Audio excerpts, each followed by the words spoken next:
Podcast. This is your head coach, JB from the Whistle Podcast, along with co-host Coach Brett and my guy Kill. We are your go-to for discussions in the world of basketball, and we touch on other topics of the day as well.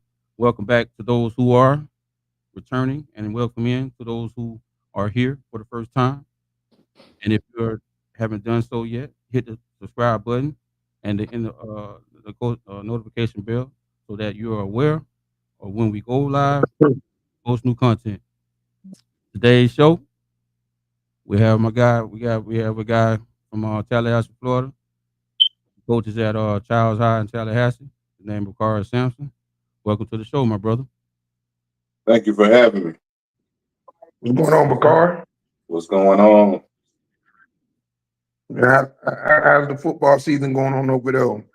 But I know y'all just blew out a team last week, so Yeah, that was New Bay Haven. That was our second win. Um, we've lost six. It's been a tough year this year. Uh, what you see on paper doesn't show what they actually do on the field. Defense is really holding it down. Offense, they're trying their best, and they were able to get some motivation by getting that dub this past week. And we're going this week playing Leon, and hopefully we can, keep it going this week. I'm pretty sure y'all could beat Leon. Leon pretty much what they winless, right? Yeah, Okay. but they're gonna play us tough. They're gonna play us tough because it's like a crosstown rivalry. Head coach used to be there as a head coach at one point. I see that y'all got on Taylor Jacobs' sons over there. Yep, we got both of the Jacob boys, Trev and Taylor Jr. Is Taylor Jacob on the staff? Yes, he's one of the coaches, officer coordinator, co-officer coordinator. Okay. But yeah, tonight discussion, we're gonna get into some topics on high school basketball. What the child varsity boys team looking like this year? What are the expectations for this year? I mean, the past 2 years we've had winning seasons. The goal this year is to make it in the playoffs and make a little run. Hopefully, we get state champs in that run. So who's all in y'all district this year? This year is Leon, Mosley, and a couple other schools that are out there. But No Lincoln, right? yeah, Lincoln. Yeah. Okay. So looking at the district, who's gonna be one of the toughest teams that's gonna give y'all problems? Definitely Lincoln gonna give us problems. That's one of the old ball coaches. Oh, Coville still over there? Coville is at Lincoln. He coached that for Rick. Got those guys to playoffs. Left went over to Gabi. Gabi, he got 2 state championships over there. Now he's ended up over at Lincoln, who's been a powerhouse with having athletic kids. So they're gonna give us a run for our money every time we play them, or at least try to blow us out if they can. Correct. So on y'all roster, who's the go-to player that everybody want to come out there and see at Childs High School?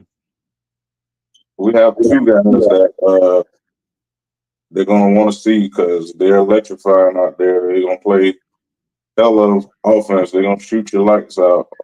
Gabe Parks and Isaiah Buntrich. Gabe, he's a junior, and Isaiah, he's a senior. So y'all have a young team or a senior Latin team? Senior-led team this year. Okay. Yeah. So y'all looking at getting out of district, going to regionals, huh? Yes, sir. What classification y'all in this year? 5A. 5A? Okay. Yeah, 5A, you know, Last year we were at 6A. This year they dropped us to 5A. And that was okay. across the board in our sport. Oh, okay. So let me ask you about the NIL deals. How do you think the NIL deal is going to be affecting the high school landscape in sports? What I think is going to happen, you're going to get players who are not going to listen to coaches possibly. You're going to get coaches that are going to get fed up because players don't want to listen to them. So it's going to be a culture shock, you know, all the way through. Of course, me being a coach and the way our school and probably other schools in our region here in Florida, they just allowed it to be able to do the NIL deal, but we're not allowed to have any part in it. So I couldn't tell you anything about it other than if we had a kid that has an NIL deal.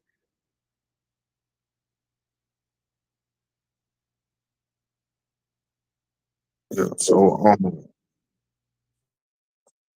then at I one mean, point you used to coach AAU basketball? Yes, I used to coach for Tallahassee Thunder here in Tallahassee. And So let me ask you a question. How you think the AAU landscape is going to affect high school basketball? One aspect I see it helping because a lot of the venues they go to have like NBA players and college coaches. So whether they play for high school or don't, they're gonna have that. For the high schools, it may hurt us if they don't play for us. But it can help us because they're getting the extra work in with AAU. The only thing is, with those type of things, Pop Warner, AAU, City League, a lot of the parents look at kids, they want their kids to have that time. So you're fighting and struggling with it. Parents want their kids to have more time. But if you're trying to win, mom and dad, we got to start and play who's going to win at that moment. We run the score up, and, you know, your kid may can get in then if he's not as talented as the starters. So let me ask you this, Bakar. How do you deal with parents? Well, the parents are going to be parents. You're going to get different ones. Some are going to be headstrong. Some are going to be a little bit nicer because they want you to love their kid like they love their kid. And you just have to treat them with respect when they treat you with respect. And then if they treat you nasty, you got to say, hey, this is my job. So I can't be a part of what you got going on. So, you know, we got to meet at a level ground in order for it to move forward.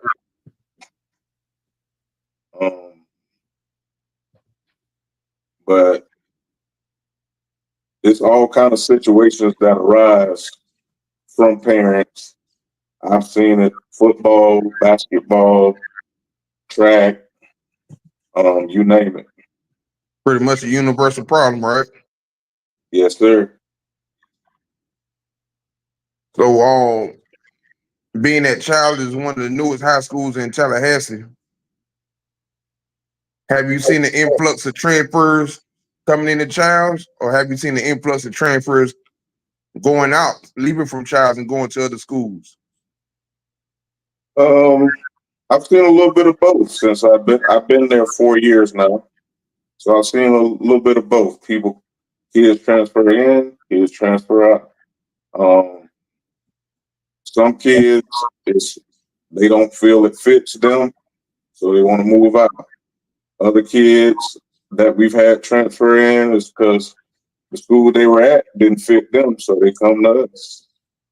And we've had some success off of that, and then we've lost some good guys off of it. So being that Tallahassee is a small town, do you think that hurt a program or that it helps a program? Because it's not like the city of Miami or Jacksonville, Orlando. No, Tallahassee probably had roughly, like, if you counting the Florida State FAMU students, they probably had like right at 200,000 people, a little bit over 200,000 people. Right. Being that you say it's small, even with it being small, we got so many high schools here that kind of hurts us. And me and my coworker, he's one of my JV coworkers with the basketball team. We talk about how over in Thomasville, Georgia, they only got 3 high schools. So the kids are, they got 3 schools, whereas here we got 5 main high schools. Then you got your charter schools, your private schools. So the kids have more options, and it takes away from, having those big powerhouse schools like in a Miami or in a Georgia or other locations. So being that y'all on the Georgia borderline, do you get any of them kids to come to Childs from Thomasville and the other surrounding Georgia cities around? There's a possibility they could be, depending on, the area code, if they're in the zone of the school. Of course, we're not allowed to recruit or, have a kid come to our school, but if they are in our zip code, area code, whatever, they're allowed to come to the school if all their paperwork and stuff goes through with the admin. Y'all done seen some strange things going on over the course of the years about legal recruiting. Yeah. Coaches, well, they got what we call them boosters. They paying for a kid that they want parents to move into their zone, and one school, I'm not gonna name it, but they had like 30 transfers in one season. 30 transfers in one season. That's like unheard of. Yeah. And now I think they 7-1 now. Yeah. Yeah, 7-1. So they think about the same school, if it's in this area, a lot of kids had transferred to that school. One, they lost their coaches, so they felt like their school, wasn't gonna be good. So they decided to leave up out and go elsewhere instead of staying where they're at and, making a name for themselves where they're at. They stacked the team, making a powerhouse. Sometimes that don't work though, because you get some attitudes and stuff that don't gel, and it can hurt your team.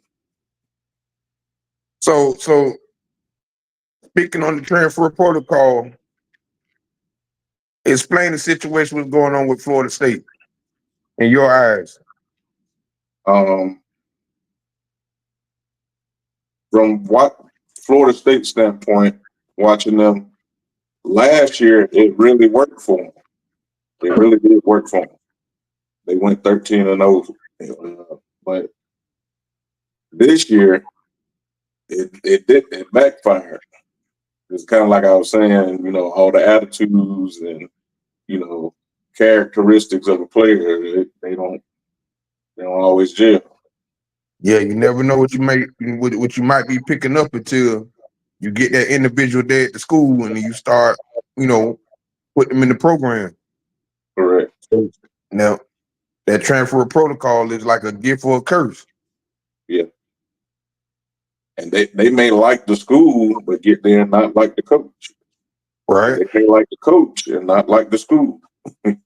Right. Not like their teammate. So it's different aspects. Because DJ, he was on his third. This is third school, so I know. FSU dropped the bag for him to come over there. Yeah, big bag. Yeah, and I heard that it was source that Cam Ward was there, and Florida State had the chance to sign him, but the NIL deal was a little bit, off a little bit. It wasn't enough for him. It was a little more healthier down in Miami. Right. All right, so. Hey, coach. I got a question for you. I want to backtrack a little bit about you being at the school. Since you've been in school, since you've been the coach there for 4 years, well, been at the school for 4 years, how has your support system been with for his family, the school, and the boosters, or the supporters or alumni? Can I get you to say that again? I couldn't hear you too well. Okay, what's the support system since you've been there? Since you've been there for 4 years, Mm-hmm. how has the support system been for your family, the school administration, and the alumni? Since I've been there, my family's been very supportive. My wife's gonna back me no matter what, and my kids as well. As far as that man and the kids, the ad man treats me well. Um, the alumni, uh, they were suspect, but now that they see that, how we're running the program, they're starting to buy in like the kids and starting to come around more. It was at one point, I had a parent say they didn't even want to say they were associated with Childs and that they graduated from there. Now they, wear their shirts and hats with pride. Mm-hmm. You know what I'm saying? And they're always talking about the school now. So Yeah. trying to see if we can get some turnaround and start getting some of those players to start come in and make our program better. Yes, sir. Hey, so you're more of a basketball school or a football school? Right now it's a little bit of both. A little bit of both. Yeah, because see, at in Orlando, Jones is kind of pretty much reason why I'm asking that because Jones High has a real big alumni, and most of they guys, most of the people that leave from that school, they either go to BCU, or FAMU. And a lot go to FAMU because the colors, they got the same colors, So Right. yeah, and the That's kind of like my wife's school. My wife went to Ely down in Pompano, Okay. and a lot of them go to FAMU, and she came to FAMU as a graduate. Got her master's and bachelor's there, and PhD at Florida State. But yep, a lot of people do that. Yeah, Jones alumni, they're very tough, man. They bring you in, and then most likely they make the decision, pretty much. It's kind of like how certain colleges work. Okay. So I just wanted to know if it was kind of that type of situation. But that's good though. The thing about it is, by you starting what you starting, man, you got to keep it up. So, fans are fickle, man. Well, people are fickle. Right. Everybody want success right away.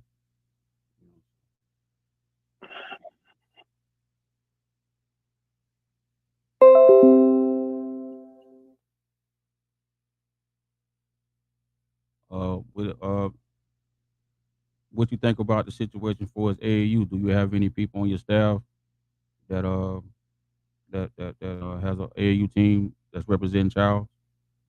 Head coach is tapping back in a little bit, but he does more of trainings with a program called Eagle Shot.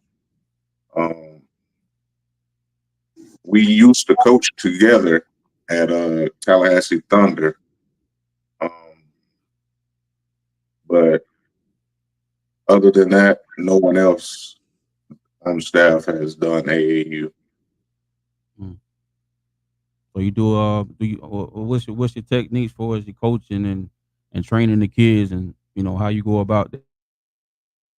Because a lot of Uh, these guys, they social media trainers.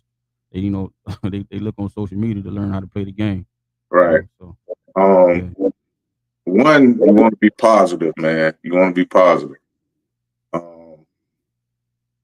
Because even if you got attitude, sometimes that can rub off on kids, Mhm. and then they having a rough day because coach don't give them a hard time. You try to be as positive as you can and reach them. Because if you can reach them, you can get as much out of them as you can. Um, once you're able to reach them and get what you can get out of them, now you can hey, this is how this goes, this is how that goes, um, and they believe in you and they want to grow more, and then they'll tell others. I got a couple guys in college right now. They do the same. I got two guys playing Saturday at 7 in Thomasville. One's at Kaiser University. The other is at Thomas University. And the one that's at Thomas University is Trent Strozier, plays safety, freshman. He's been getting some time at safety, and he told me he'll probably be getting some time at receiver. Um, Good kid, good attitude. He was one of the transfers that worked out for us. Also played basketball for me, also done track for me.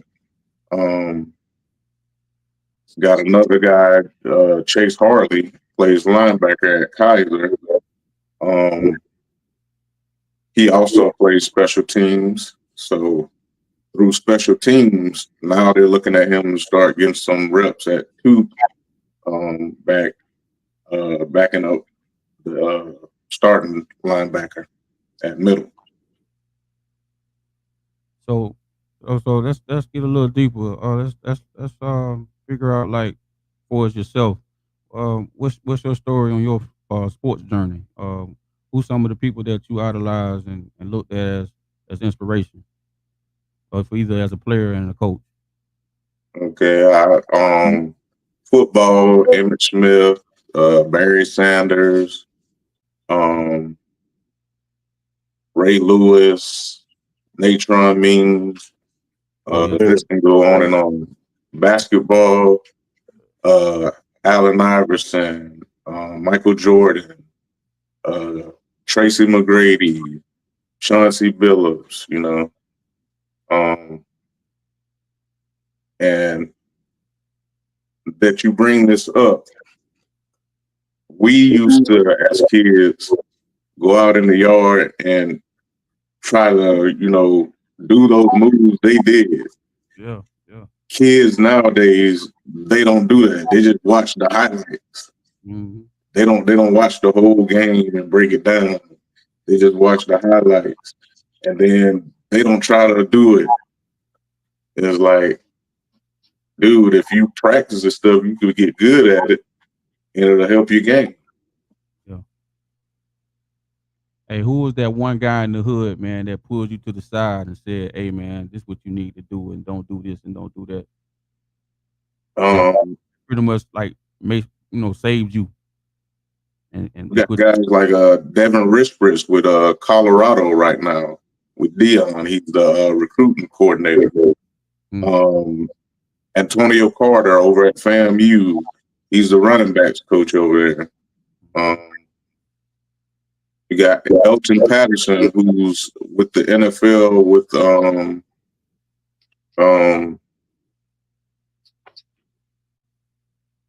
dang it, I forgot. He's an agent, and he also does realty. You know, we still talking stuff, and those guys are big motivation. And there's a slew of others out there, man, that came through Rutgers High School and are like big brothers and mentors. We all love each other, man. No matter what year we graduated, that's just how we are at that school. Mhm. So let me ask this. Um, uh, a lot of people when this question comes up, people have split personalities on it, and when it comes down to single parent home and a 2-parent home, what you think about that? Um, it's kind of like Dion put out there with the single parent homes. You gonna get them dogs because they raw and uncut. You know they gonna let loose. Where you get the guys who have a family, they're gonna be a little more reserved. They're gonna yes sir, no sir. You know the ones that have a single family, you're gonna have a little edge to them. But if you can reach them, they'll do what needs to get done to get the job done. Mhm. Yeah, and that's when the community really, as we say, that OG. I know for myself, really helped my mom out, whether she knew it or not. We out there in them streets, man, and we seeing all this stuff going on. We seeing a lot of bad things that's happening, but you see the bad people succeeding from it, and you thinking that you can go out there and do the same thing, but some stuff is not really for you. And I think that's a lot of kids get caught up. So when you got that community, especially when our parents grew up, it was a community. It's not that anymore. What you think about that? Man, it's wild you bring that up because I see that how when we came up, people in the community, they didn't mind talking. They didn't mind letting your parent know, hey, Junior over there doing what he ain't supposed to do. Whereas parents now, they keep their mouth closed. They don't really, Right. associate with each other like that. Keep a kid out of trouble. Mhm. Yeah, you got a lot of these politicians. We touch on a lot of things, man. I think it's the first time. It's just a structure, and it's a lot deeper than what we see and what we feel, and it's always somebody behind the scenes pulling the strings, and that's what a lot of times what people don't want to talk about. That's like the taboo situation. How like the LGBT stuff was like back in the days. We did have an attitude about that. Because we feel like, and it's not to get down on people that's that way. You be how you want to be, but just don't bring it this way. That's our mentality. You know what I mean? And for some reasons, it's a lot of narratives are being pushed upon us. Not Right. just that, but things that's happening in the sports world and the political world. What you think Right. about Man, that's another thing. Politics. I try to stay away from that stuff, man. You vote who you vote for. I vote who I vote for that? Exactly. because you get in a heated situation. The guy was always your friend. Now y'all mad at each other over somebody y'all don't even know. Yeah. Exactly. So I try to stay out of that, man. Yeah, I feel you on that because everything is fact based right now. And that's how it should be. I mean, you Yep, really yep. don't have Do to your be research. without somebody challenging your opinion. You know what I mean? And that's all it is, an opinion. That's the way you live. You see the way you see things, the way you see it. But if you're not open to other people's ability to think like you or not like you, it's no point of getting upset and turning it into a fight or even like you say, people break up. Oh, you ain't my friend no more because you don't vote this way. You because you don't let me borrow money. But end of the day, it's crazy out here now, and people not understanding that this stuff is planned. It's set out there for us, and we Right. falling. You know what I'm saying? So I just like the politics of the game, right? And it should be easy. You just go out there and you play and you go out there play the best of your ability. But you have the nepotism. What you think about the nepotism with between the situation with LeBron and his son and the Lakers? I mean, I look at it as he's trying to groom his son to be as good as him or better than him. Mm-hmm. And also, it's like nobody's ever done that before. Mm-hmm. And he wants to be the first one to show it could be done. Yeah, So he's trying to set a trend of his own. that's the message. That's what the real deal to think about it, because white folks, it is what it is. Everybody, they get they grandfather people in, and why we can't do it. Yeah, So now, by Bronny coming in and not showing the results, everybody have their opinion on that. But at some point, he's in a position to be able to get to that point. exactly. And it's on him. Right Yeah, now it's on him. So it's always about, hey, just give me the opportunity, man, and then get out the way. You know what I'm right. saying? But for as that, yeah. But yeah, Kel, I was sitting there looking at the situation with the Bucks last night, man. They almost came back on. Yeah, right. Yeah, Yeah, yeah, yeah. I see. Two of the wide receivers got hurt, man. yeah. Mike Evans got hurt, and Goodwin hurt for the season. I think Evans out like 4 weeks, and Goodwin towards ACL. It's gonna mess my fantasy league up because I've been using Baker Mayfield. Yeah, me too. I think they go out there and trade for a receiver. Got to. Yeah, Yeah, got to. 'Cause they're not gonna win that division without their passing game. exactly, exactly. So Hopefully, who? some younger guys step up, man. Uh, I mean, that's how it's supposed to be. God's supposed to step up. I mean, Yeah, um, that's how it go. yeah, but Baker threw them two bonehead interceptions. One was right in the back of the end zone, where she just threw out of bounds. And the other one, he threw in a double coverage, and the receiver had no way of catching the ball, and he still forced it. So you take them 2 touchdowns away, Tampa Bay wins the game easily. Yeah, and at that level, making that much money, you would think, they're making better decisions. Right. I mean, you've been in the league that long. You don't supposed Yeah, to be guys like that.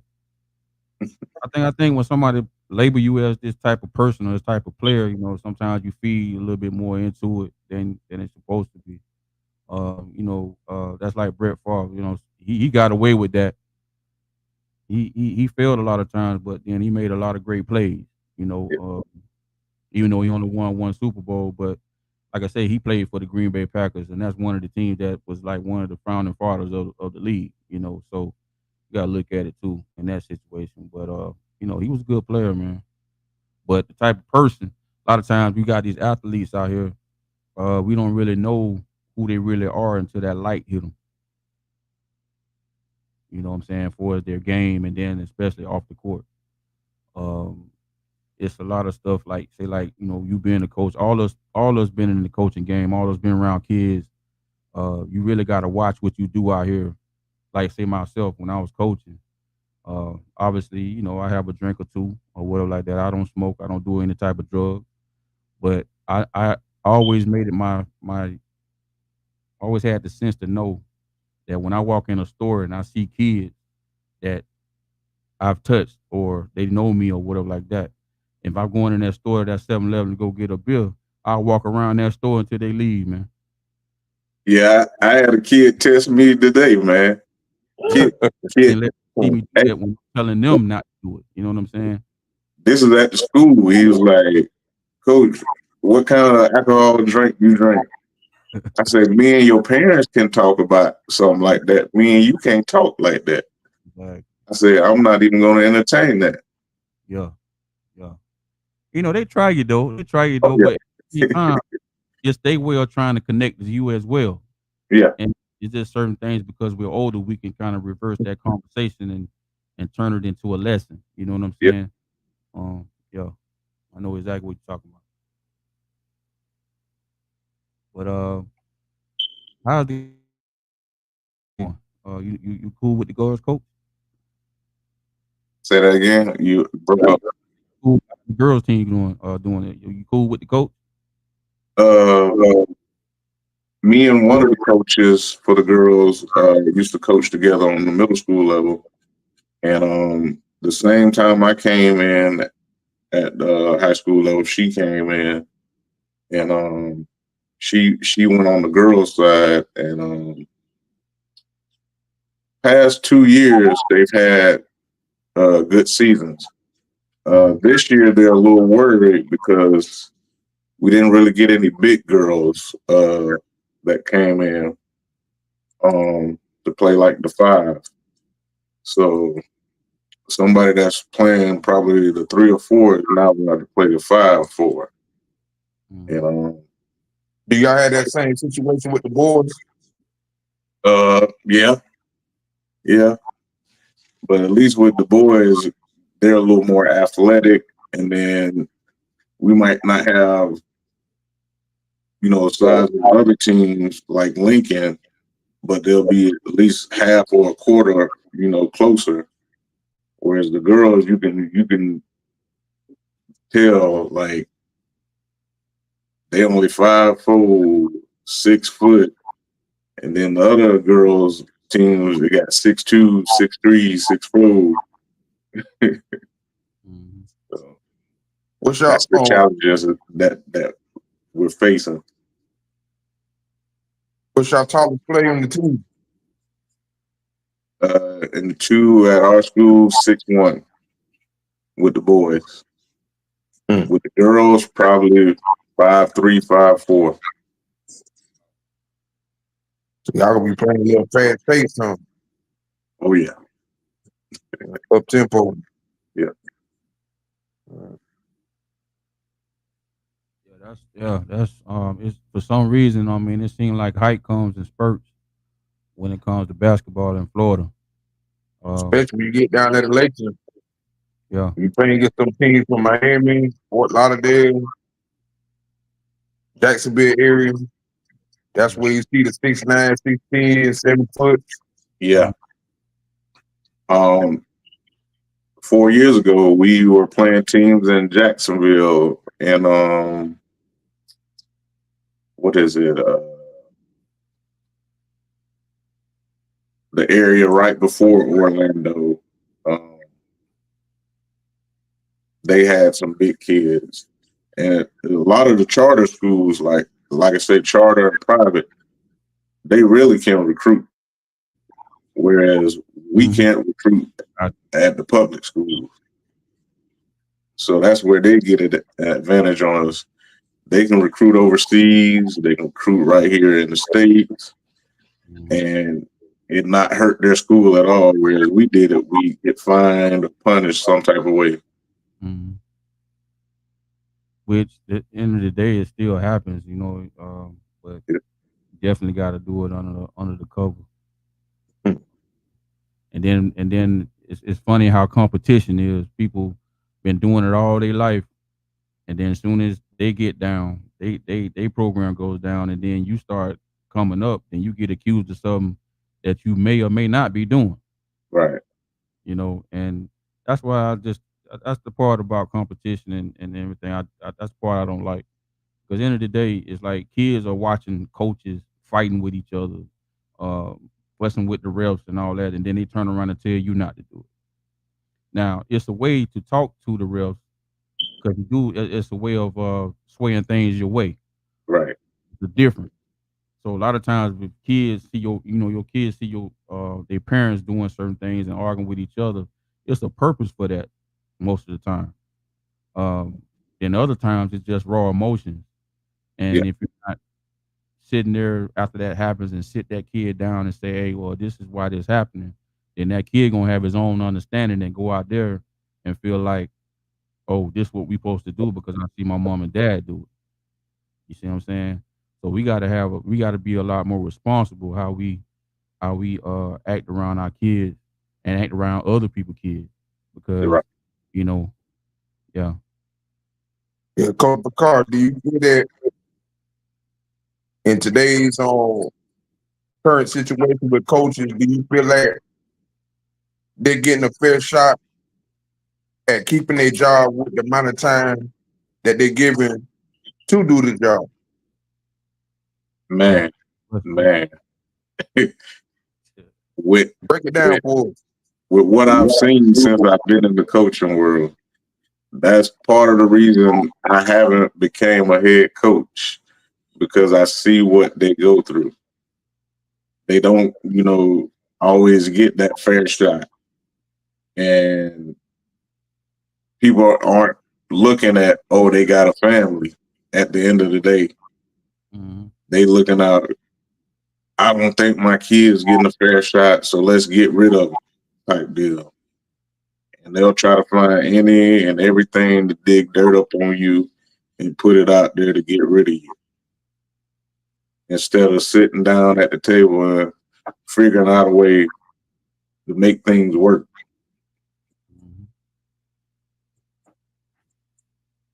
And they'll be the Because at first. the end of the day, we all got to eat and feed our families, man. It comes down to me, man. But see, going into them situations, you got to already know that's what it's about and have a contingency plan mentally to know that this is going to happen. So it's a pressure. It's always going to be pressure to succeed.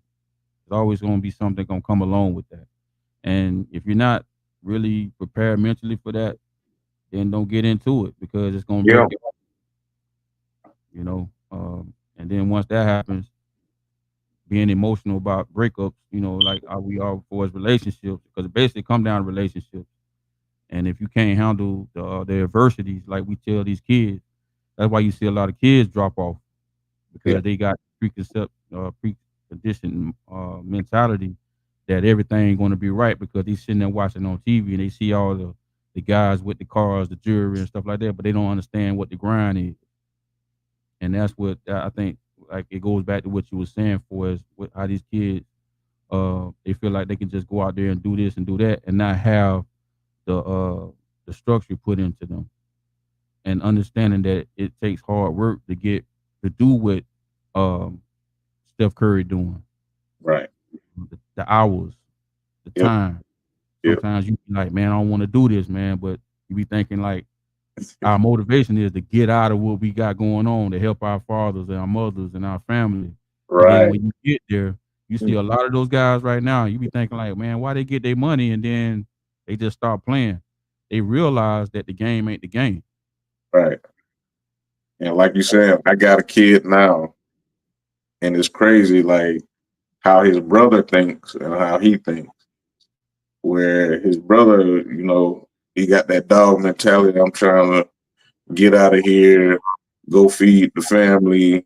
I'm trying to, keep going until I get to, the NFL. And then the kid I'm talking about claims he wants to go, but at the same time, his work ethic, he's being lazy in practice. He's not trying to put in extra work. He's not trying to play special teams. He's not trying to contribute on offense. Whereas when we were growing up, coach, where you need me, I'm going to get in what I fit in. You know what I'm saying? Me at Rikers, I played offense, defense, special teams, and we didn't get tired because they worked us. And we'll work kids, and they only want to play one position, like this kid I'm talking about. I'm like, dude, you can help the team so much more and help yourself, because that's building film for you to go to college. Yeah, I tell these kids about the film. They want to just show all the good stuff you're doing, the offense. I say, man, these guys, these coaches already know what you can do because they already seen you, right? So they want to see everything. They want to see you. They want to see you do the good stuff. They want to see you make mistakes, and then when you make those mistakes, how you recover. They want to see defense. They want to see all that. They want to see you jumping on the floor, diving for loose balls, taking charges, and they say like, man, coach, they want that, coach. I'm like, yeah. It's no college in on earth that would just give you a scholarship for offense. But I bet you they'll give you one for defense. Oh yeah. And they sit there and look at me. No, I say, well, hey man, the reason why I'm telling you this because it's like how our mothers was, how our family was, right? Hey, whatever you doing, man, it's a remix, man. We already did that before. Yep. And they just don't understand the concept. They just think what they see, which I understand because I used to tell my mama that. I said, well, mom, how do you know this? Well, well, you forgot that I was a kid too. Well, we have all this stuff going on that y'all didn't have. Okay, that may be true. But at the same time, the game is the game. Yep. You feel me? So and that's when you get a kid to be thinking like, oh, okay, I see what you're saying, coach. Now you're getting them a different perspective of thinking. You know what I'm saying? It's not brainwashing. It's think. Give you give you the perspective of reality. Because when that reality hits, obviously this game doesn't last for so long, but it's gonna always be here. But your expectancy and your life in the game is not going to last. Right. You know what I'm saying? So you got to prepare yourself getting into it and then on your way out. And that's where the difficulty is at right now. And then when that door slams on them real quick before time, then they figure out like, oh, what I'm gonna do next? Oh, no, you should have thought about that when you was in college. Right. You should have thought about that when you was over there in the strip club. You should have thought about that when you was over here trying to rob somebody. You know what I'm saying? So it's people don't want to look back. It's nothing wrong with looking forward, but you gotta understand your past and know what you're doing in your future. Yep. Yep. And with you speaking on that life lessons, Taylor Jacobs spoke on that today with the kids, man. He was like, I was in the NFL. I played on a couple teams, got to the Broncos, and called it quits. And a week or two later, I had no job. Then I started coaching kids and thought to myself, why did I do that? I could have fought harder and still been in the league a little bit longer. Mm-hmm. And he's telling them, like, I'm trying to teach you now so you don't make that mistake here earlier in life or later in life. These are life lessons to teach Yep. people. Yeah. And the only one that can do that, man, the people that have been through it. I mean, we can always look in a book and look at documentaries and see it, but if you never felt it, man, Right. it's kind of hard to cement it into somebody that's actually looking for that information from you because you get to a point you start making it up. You know what I'm saying? And you know when you hear something genuine, man, from people that done been there, and some stuff gonna be graphic. Sometimes some people say, well, hey man, the message is not hitting the ear right. If it's not hitting the ear right, then you get an attitude, you get emotional. But that's that person's life he talking about. He talking about his life and he should be able to explain it. He or she should be able to explain it how they want to explain it. You just gotta be mature enough to understand and read between the lines. So that goes in male and female relationships as well. Sometimes people don't want to listen to certain things. That it doesn't sound good to them. It's too harsh. Right. But a lot of times the message got to come harsh, and that's what happens in football. Football is a whole different animal, man. You can't put your hands on people like you do in football. You know what I'm saying? Because it's a gladiator sport. It's a sport where it's those things has to happen for you to understand. When somebody clapping on you, that's for real.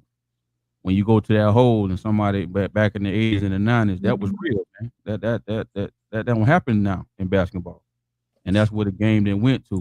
So now I'm free to do whatever I want to do, and as soon as I get touched, I can cry. No, no, no, that ain't what it is. So, so that, like I said, everything didn't change, man. Hey, I got my guy, Brett, Coach Brett, in the building. So What's up, Brett, guys? How we How doing, you doing, guys? kid? Yeah, Coach, where you coach at in Tallahassee? Charles High School, Where did you go to high school up there? Rickards, Oh, okay, all right. You heard of a name called Jesse Salters? Salters. Salters rings a bell. Yeah.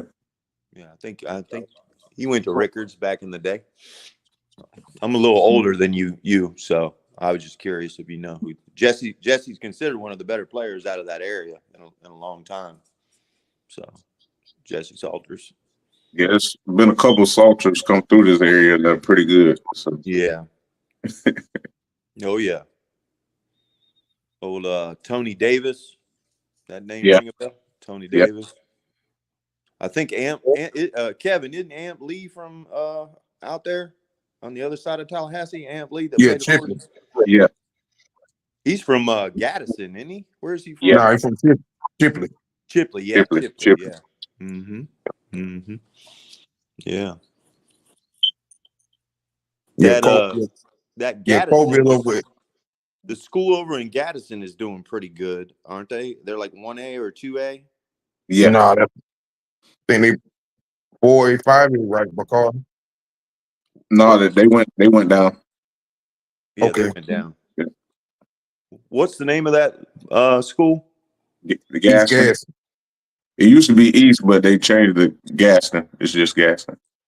Okay. But isn't there another smaller school out that way that they've opened up in the last 5 or 6 years? Monroe. No, not Monroe. No. Okay, I'll have to think about it. Oh, Crossroads. Crossroads. That's what it Yeah. was. Crossroads. Yeah. Yeah, that's right near Quincy. Yeah. They're a basketball school. They don't have Yeah. any other sports but basketball. Yeah. Is that all they have? Okay, yeah. Mm-hmm. All right. Yeah, they Synergy signed with Alabama. Mm-hmm. Yeah, there's a lady up there. When I was coaching AAU down here, she would try to send kids to the tryout. I'm trying to remember her name. Her son went on and played football at FAMU. He came down and tried out for actually he tried out for the Q6 program, Willie Anderson and them. I got her hooked up with Willie Anderson. I'm trying to remember. She works for the boys. I don't know if she works for the Boys and Girls Club there in Gaddison. I don't know. A lot of people know her. I got to remember her name. She's been around that area for a while. I'll try to figure out her name. They got a kid, Kevin. They got a kid that plays at Alabama that's from Crossroads in football. So Crossroads don't have a football program? Not at all. No, just basketball. All right. Okay. Maybe that kid went to. There's a kid at Alabama right now that's from Gaddison, I think, or from right there around that area. Yeah, he went to Crossroads. Okay. Yeah. He's about what, 6'9"? Yeah, but no, he don't play basketball. I think he's a football kid I'm talking about. This kid's a football kid. I don't remember his name, though. I don't remember his name.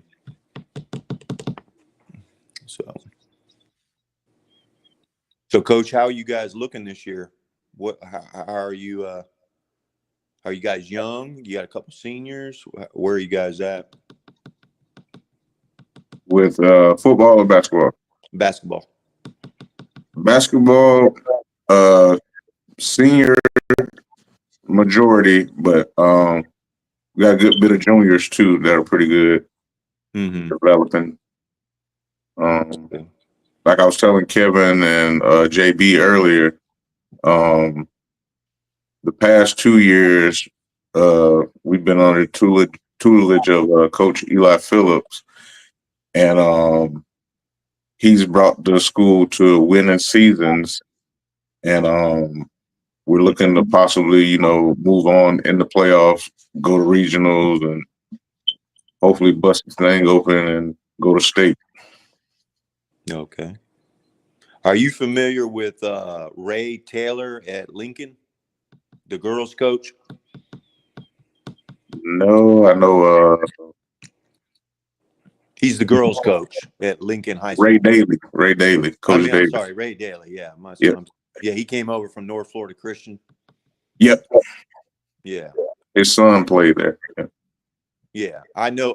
His wife's brother played AAU for us down here in Central Florida when I was coaching AAU.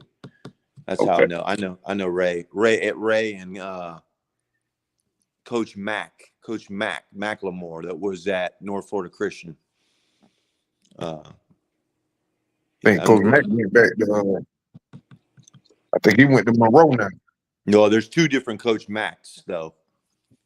Okay. I think we had this conversation before, me and you, Kevin. Coach Mack that I know was at North Florida Christian for a long time. White guy that coached the JV program. Yeah, they got a whole new staff over there now. Yeah. Starting last year, I think. Yep. Yeah. Whole new staff. Yeah. So Coach Mack's son played there at North Florida Christian, and went on and played at a Division II school out in Colorado. And that's where he's living right now. So Yeah, Kevin, I don't know if you remember Dominique Farmer. He's over there at NFC. He's the JV head coach. He played for the Globetrotters. Yeah. Dominique, yeah. mm-hmm. He played at Ricketts, right? Yeah. And North Florida Christian has always really been a football school. Man, it's crazy. You know, they only had 16 players this year. That's amazing because if you look back in the last, they made it to They started out with 20 and ended up with 16 in football. Wow, man, that's crazy. What you think would happen with that? I think the kids transferred out. I mean, at one time they were a powerhouse in football there in that classification there for a while. Yeah, they got a few state championships, man. Yeah, man, that's amazing. They did a lot of recruiting. Mm-hmm. Well, it was them and McClay all the time. They kind of battled between the players, from what I heard. Yeah, I think McClay didn't got a hold of him now, because now McClay football team and a basketball team. You remember Eugene Granger? Mm-hmm. That played at Florida High with Brett Blizzard. Yep. Yeah, he's the coach over there at McClay now. Mm-hmm. That was back when Florida High was going to state. Mm-hmm. You know, Gabi probably was the only team that could slow him down. But when Brett and Eugene and had Mike Gaines inside, could nobody in chat had to touch them. No. Yeah, I was back in 98, 99.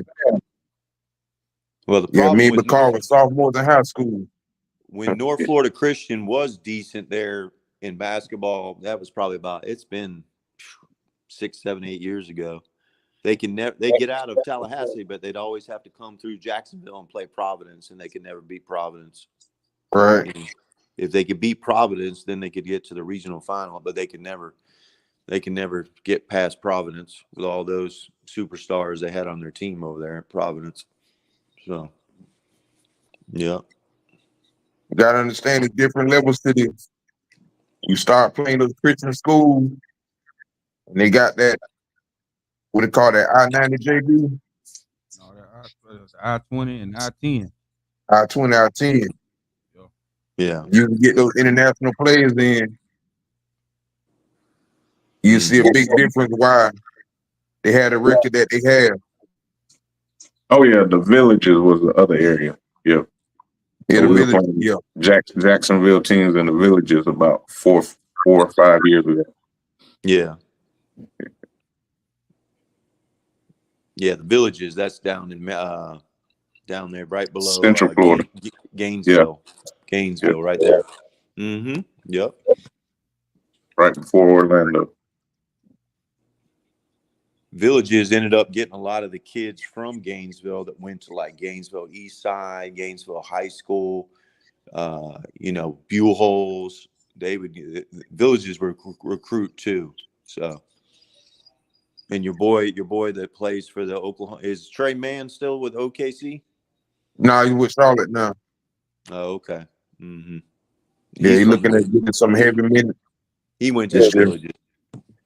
That kid there, Trey Mann, played at University of Florida. Wasn't he from Gainesville area? Yeah, he was. Yeah. Well, the Villages is just right down the road. It's not. I mean, it's not too far from Gainesville, but There's some money people that back that school. Some guy, there's a guy that backs that school. I don't know if he still does, but he did for a while. So yeah, they made it to the state championship, I think, once or twice. Villages. That must have been Trey Man year. Mm-hmm. They had a group about 4 or 5 years before him. One kid went to Providence. There was another kid. I can't remember his name.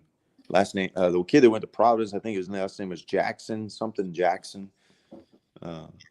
Yeah, he's actually back there coaching, I think, at the Villages, from what I heard. So, yep. Well, it looks like Boston's taking down New York. Man, they're up by like 15, 20 points already. Oh, the season just started? Yeah, the game tonight, New York and Boston on TNT. Oh, man. Yeah, tonight's night one. Yeah. Mm-hmm. So, Bakar, who's your favorite team in the NBA? Man, I don't really have a team, man. I like players, man. I like what the players have been putting out. I was just watching the WNBA Sunday, and That was a good game, right?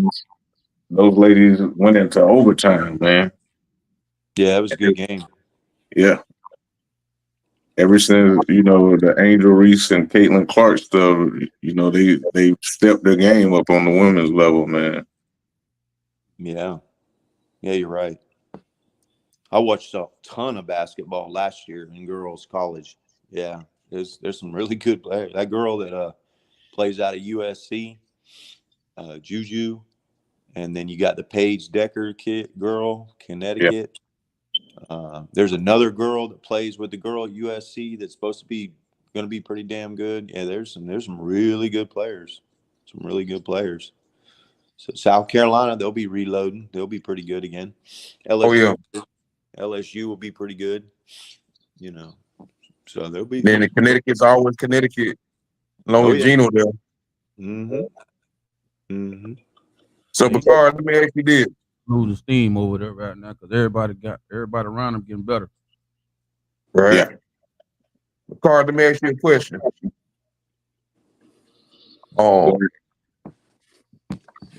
The pay scale between high school coaches in Georgia as compared to Florida.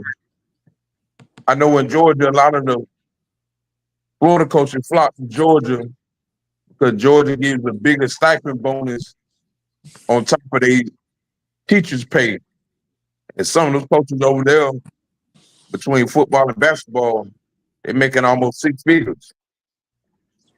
So do you feel that to keep good coaches in Florida, do you feel that they need to bring their pay up so they won't go to Georgia? I agree. If they don't want to lose good coaches, they need to bring the pay up. That'll help. And I don't know if you know Tyrone McGriff. He stepped into a position after leaving Leon last year, and he was coaching those guys up, and they were getting better. But he was like, coaches ain't getting paid what they should be, and he was a big advocate of trying to get coaches to get paid. So I don't know if we'll see something spring in the near future with him, fighting for us coaches. But where's he at now? He's working in the admin here in Tallahassee with getting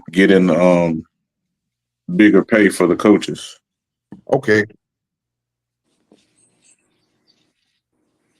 Yeah, Florida always had a hard time keeping coaches, especially up on the Panhandle between Tallahassee, Pensacola, Jacksonville area. Because Georgia's right across the border. Right. So if a coach can latch on to any high school over there in Georgia, they could definitely see an uptick in pay scale. Right.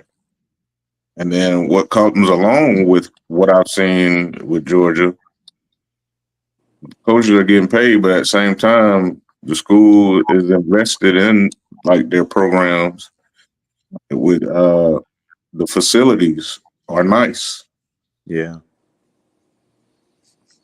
that's true. And it brings kids. It brings parents wanting to put their kids there.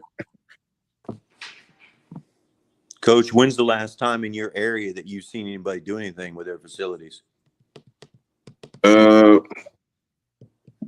recently, Superintendent Hannah just upgraded a Leon High School's gym. Okay. He redid Rickards High School. Nothing is the same there except probably the weight room. But overall, everything there is new.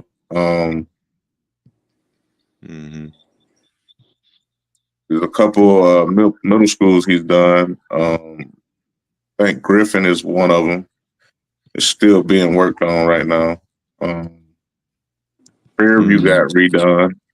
Fairview doesn't look the same.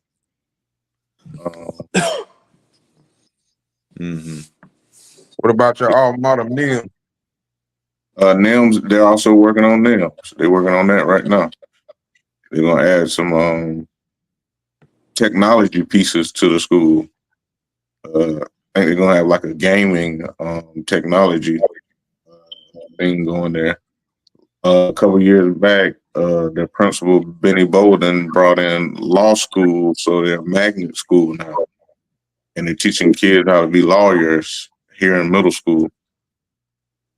That's a good idea. Yeah.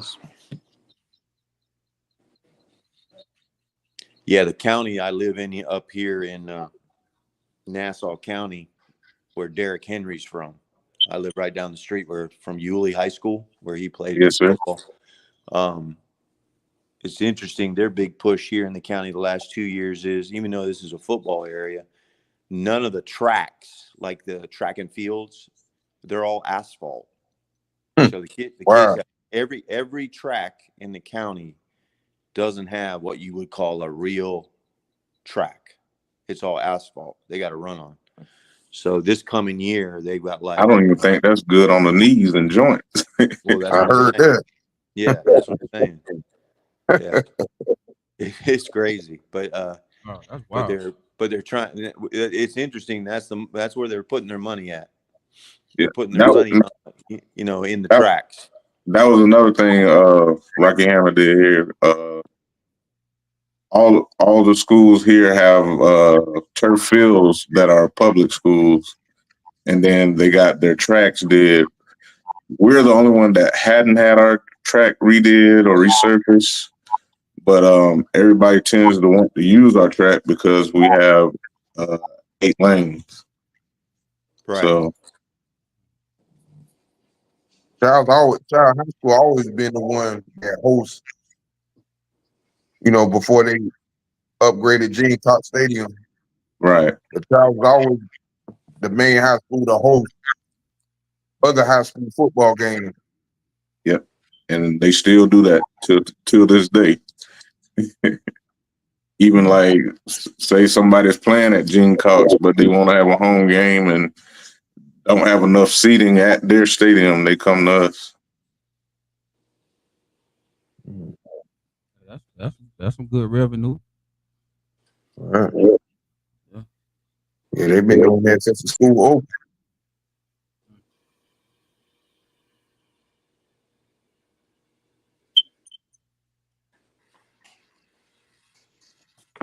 Man, it's gonna be so many games this week. Yeah, the NBA just kicked off. Actually, LeBron playing the Minnesota Timberwolves tonight, but that's gonna be the second game of the doubleheader. So maybe we get a chance to see LeBron on Bron. See what he does. Early baptism. Yeah. Gotta get it one way or another. Yeah, you got to see him now. They might end up sending him to the G League. Yeah, He'll probably that's go gonna down to be the G League. that's gonna be the ultimatum. Think they Yeah. probably give him about maybe About 10, 15 games. 10 games. See what he got. Yeah. Yeah. Probably use Yep. that spot Yeah, put on him the in the bench. guard. Yeah, they definitely keep him in there and guard and run the team. Just a lot of positive plays, man. It ain't really about the scoring because the scoring gonna happen. It's just when he go out there trying to rush it. You know, don't get pressed into feel like he got to score 10 a game. If he can give 5 or 6 points, 6, 7 points, man, and six, a little bit over 5 or 6 assists and some steals, man, that's a good game for him. You know, that's going to. With you mentioning that, he had a good game the other day against Golden State. Probably one of his better games this season. And you just got to get those guys to rally around them, and everybody build each other up. Yeah. Just Yeah. go and be that leader, man. Be that person that's willing to do all the dirty work right now because at the end of the day, you're trying to you pretty much locked in. You know what Yeah. I mean? So any type of negativity or any type of drop off, man, they're already waiting on it. You know what I'm saying? So he's very scrutinized right now. So you gotta look at the situation and what's going on with his dad. So that'll give you a type of the catalyst or the path to know that I can't come in here bullshit. You know what I'm saying? Mm-hmm. And I'm playing for the Lakers, and Right. the Lakers very hard, just like Boston. Right. That been around a long time. So you got to go. He's way where he wanted to be. Now for us, for some people, I mean, I'm not really tripping about it. Just go and perform, bro. He's definitely cagey with his words. Know how to be. He's a good interviewer, so he ain't got to worry about saying the wrong things. Um, Other than that, man, LeBron laid it down for him. It's on him. Yeah. Yeah, it's funny to me. It's like they want him to fail. I feel the narrative. I don't understand that. I don't know. That's the media, but I guess they're always like that, So let's see what he can do. Like you guys said, roll out 10 games. Let's see what he can go do, man. He's very young, so he's going to make mistakes. People freak out. That's what he's real young. He's going to make mistakes. So, hopefully he does all right. Does pretty good. You're not going to see very many of these situations really in basketball where the father and son get to play together. So, for sure. I'm not a huge LeBron guy, but I think it's a pretty cool situation, So, for me, as long as he goes out and you feel like he earns it, not just handed everything to him. Mm-hmm. There's a difference. Yeah. So because speculation about him being an All-American, right, that he got backdoored into that situation. Oh yeah. But everything I've read about him, his work ethic is there. He's definitely he's from what I know, he's a gym rat. So, Man, Boston this game's getting out of hand here, boy. 80 to 50. Man. It's gonna take some time. Hey, but that's what they were saying. Oh, Cat supposed to come in there. I mean, listen, man. Cat gonna be Cat, man. Yeah, but you gotta understand, they just made all these additions, so they're not gonna beat Boston. Boston bring back their whole entire team. Yeah. So I think that next game when they play the Knicks, you're gonna see a drastic difference than what you see tonight. Now, what you saying about them beating Boston? No, I'm not saying they're gonna beat Boston, but you gotta. I mean, listen, we all on the same playing field, bro. You gotta compete, man. You gotta compete in position. Yeah, but I think this situation is a chemistry. They don't have chemistry yet. All those guys just coming in this season, like Bridges. Well, OG played a little bit, the second half of the season with the Knicks. Then you got Cat. Cat just coming in. And then they don't have better. You know better than that. You pretty much out until January. Hey, end of the day, right? If me and you on the same team, And I'm coming in, or you come in, you coming in as this guy to boost us and give us that edge. You can't go in there playing like me, bro. Right. Right. That's where I'm coming from with that. You brought I Cat mean, in there it and do is what the he first was game of doing, the year, though. I mean, or it's first game of the potentially year. what he was doing where he just came from. So you got Yeah, to but Boston real tough. They responsibility, real tough at home. bro. They go out there and put them numbers up. Yeah, they real tough at home, especially That's when they don't have no injuries. Coach. That's what I'm talking about, Coach. Yeah. Yeah. I know What's when all of us played the game, we had a responsibility to do what we supposed to do on the court. Now, obviously, you're right about chemistry, though. You got to have that chemistry. It's up to Cat to come in and just get in where you fit in, because he know he's there to bring them over the top, or at least keep them, above the schedule that what he was at. You know what I'm saying? You got one person gonna be ball dominant over the ball, which is Brunson, and a lot of people saying basically that he's too little for that, but uh, that wasn't. They didn't say that about Isaiah Thomas, but Isaiah Thomas had a lot of people around him that he was able to do what he can do. But at the same time, Brunson, he doing what he's supposed to do. Hey, if you're gonna put it in my hand, you're gonna trust me with this ball, and I'm gonna go out here and do what I need to do. Yeah, I mean, he was doing his thing last year, boy. Brunson was balling. Oh, yeah. So I love Bronson. I like him. I like him. I've never been a big Cat fan. I think he could be more physical, and he settles for the shot outside too much. Ding, ding, ding, ding. Thank you. Like and then I think Julius Randle. I mean, he was way more physical than Cat. I mean, if he could stay healthy, that's his problem. He need to understand where he at in his game right now. He had a couple years. He had a few years to. Well, he's another one that's kind of settled for the shot a lot too, though. So right now, he need to just go ahead on and get into that mode where, listen, hey, my 10 to 15 points gonna make a difference. Right. Than being in a position where he was at in the Knicks, where he was scoring 10 to 15 points, and people expecting him to do more. So I think he had a spot now where people not gonna have that expectation on this, because that people know his game now. So give me what you give me. You know what I'm saying? Mm-hmm. Stay consistent with that. And anything else, that's a plus. Just True. like what we were talking about, Kill. He's not going to be that guy. He's gonna be that person where, listen, man, we need to give up a couple fouls or whatever like that. And he definitely a matchup. He's a matchup a bad matchup for some team. I just don't think Cat has that dog in him. He got that dog. He's very. I don't know what it is. I don't know.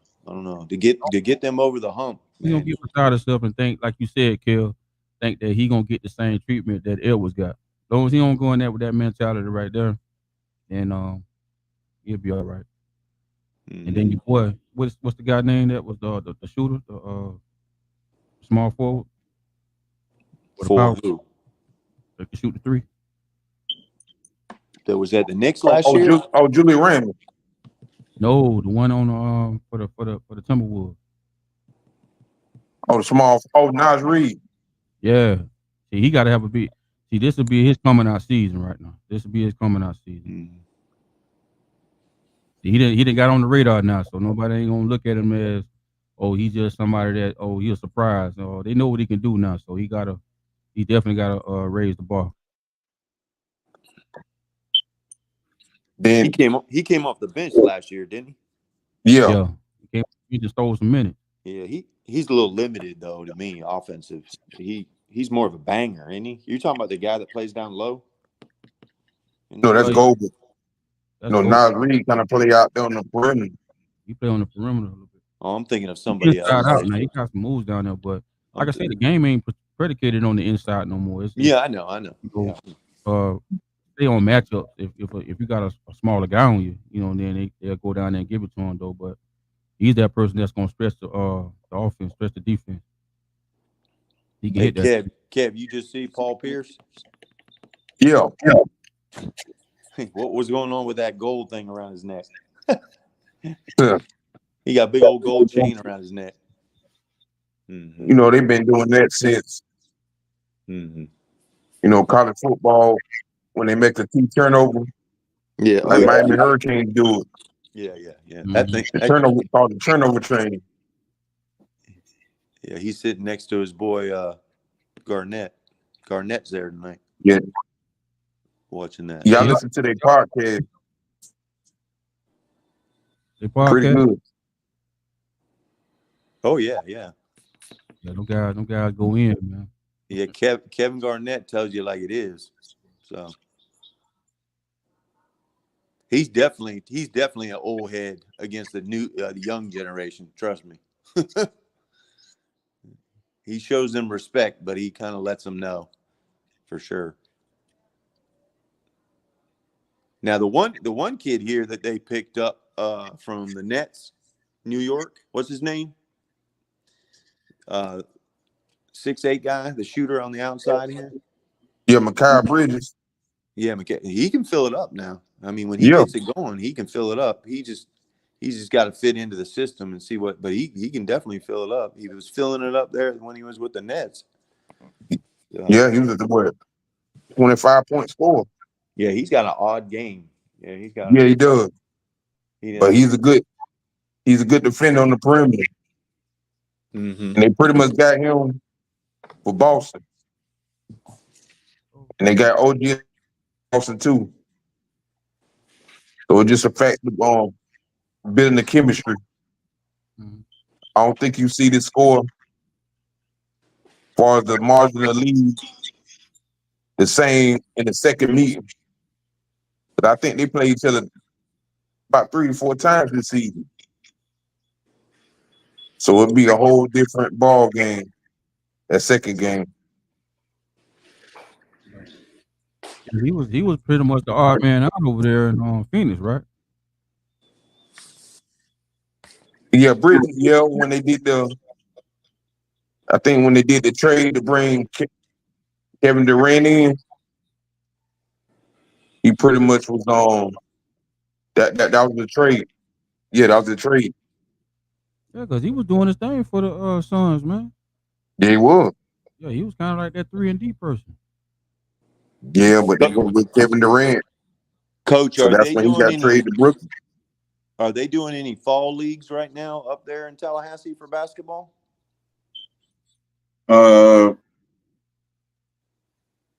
Not. I mean, how not a- many weeks are we out here for tryouts? When are the tryouts for y'all? We have tryouts next First Monday. week of November or Next Monday, yeah, next Monday. Okay, yeah, right. 28th. Yeah. Okay.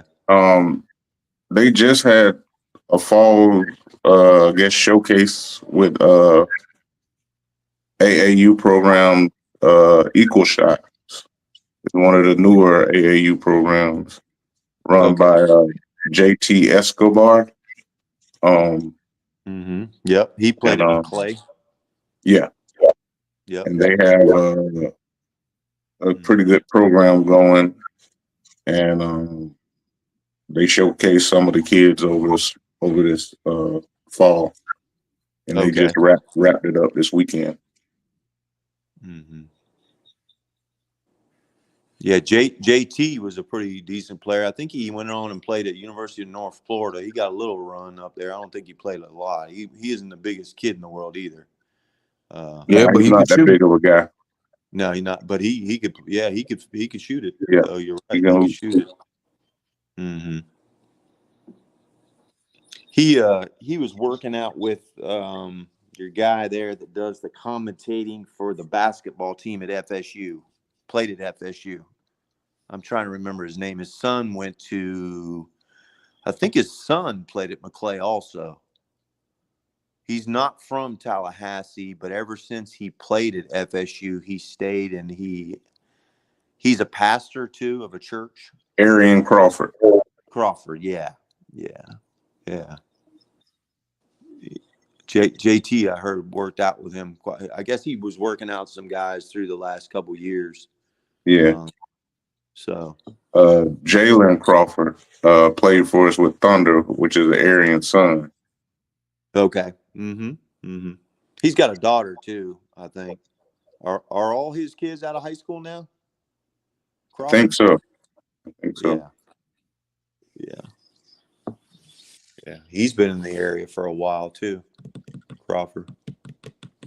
I think he's originally from up north. I don't know, somewhere Ohio, Maryland, somewhere around there. I can't remember where. Yeah, he used to have the factory where kids used to go train. That's And, that court where the NBA court they have inside the gym. Yeah, and JT bought it and turned it into an Equal Shot. Oh, okay. Yeah. Isn't that old? It wasn't that court, the old Minnesota Timberwolves court? Yep. Yeah. So it's not that anymore. Oh, what'd they do with that court? Do you know? I don't know what they did with the court, but it's brand new goals. Wow. Painted inside. Yeah, it did a lot of changes to it. That's a full basketball facility. Yeah. One on the north side of town. I don't know if you remember where Georgia Street, not too far from Frenchtown, Leon High School, that Whataburger. It's in that area. Okay, right there by the Lincoln Center. Up the road from it, yep. Okay. They didn't do training in there? You know where Hotel Duval is, like right behind Hotel Duval. Oh, okay, guys. Yep, they do trainings over there. Yeah. So JT, he owns it now, right? Right.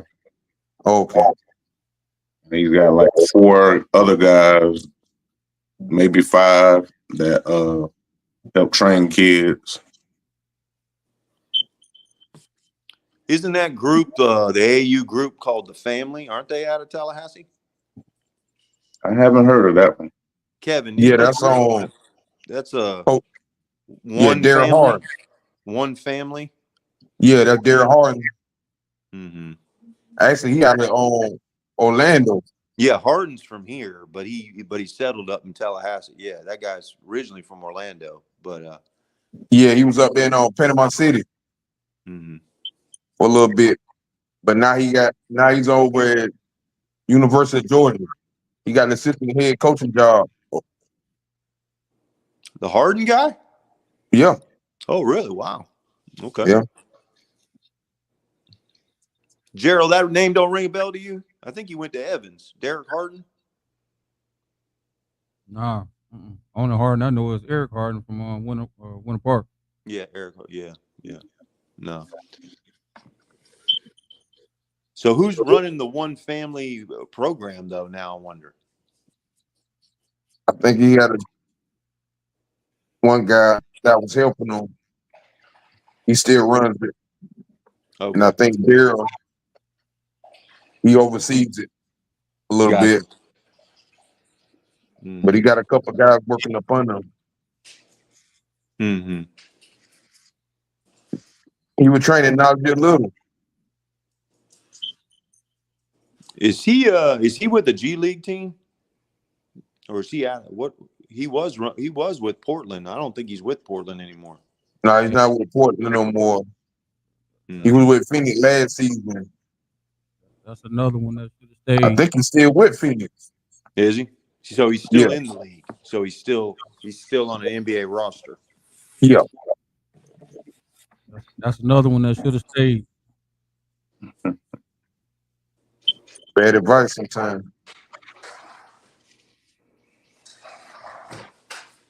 Man, you got a lot of guys that a lot of athletic guys that feel like because they're athletic and more athletic than others. Oh yeah, man. I'm 6'8". I can shoot on your head. But then he's an OCP kid. Through these programs, you have good showings in the programs against it don't be all NBA people, some overseas people, and then you got some of the people that's off the street. You can tell when you get out there, guys don't play as when they get out there, they play the way they need to play at all times. So sometimes we get out there and we play either it's best to play above your means than playing below your means. And it shows because then you get the guys that go to these big time colleges and he was at North Carolina. Okay, he had that one good season. Hey man, back that up with another good season. Right. Because really, what it was, you could look at all the deficiencies he had fundamentally wise, and because the game is entertainment. Oh yeah, man, I'm gonna talk to this agent. This agent gonna blow me up and say, "Hey man, I can get you this deal, or this and this and that." But really, you trying to figure out where you gonna get put, where you gonna get it picked up at. If you gonna leave if you're gonna leave school early, make sure you getting in the top 10. Right. You know what I'm saying? Even though you may, hey, first round is definitely guaranteed money, but the farther you fall down, the less that check gonna be.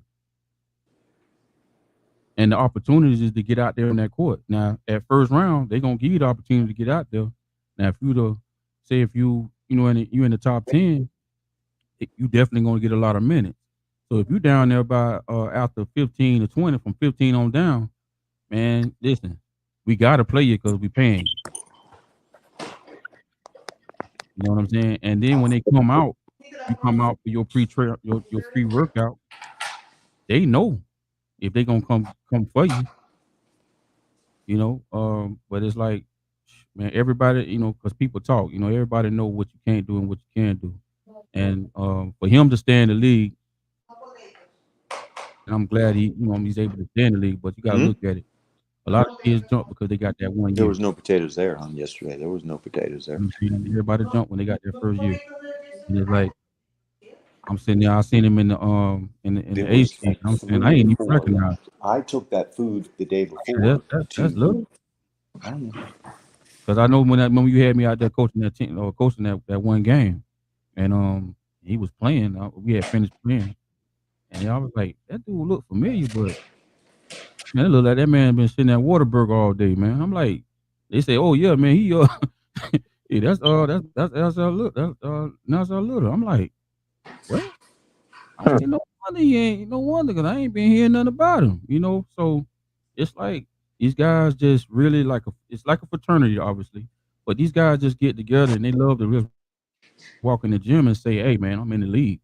But I just look at it and I just shake my head, man. I just that's why I left the game for a while, man, because it just got to the point of popularity contest. It was like going to the taking your girl to the prom, man, and figure out that Yeah, she somebody else. chase a chick. You know what I'm saying? Mm. But yeah, I ain't spitting no hate on the situation because I want all my brothers to make it. But you gotta know you can't let people gas you up, man. Right. You know what I'm saying? And Then sometimes you looking at you stay that extra year yeah, and then you looking at mom and dad injury, situation, injury anytime. You just got to or you mom, know when that's gonna happen. or just You dad situation. train hard or get your body, keep your body right, and and keep that prayer in you, keep God in you, and go out there and do what you're supposed to do. And if it's Uh, for you, it's gonna be for you. If it's not, it's not.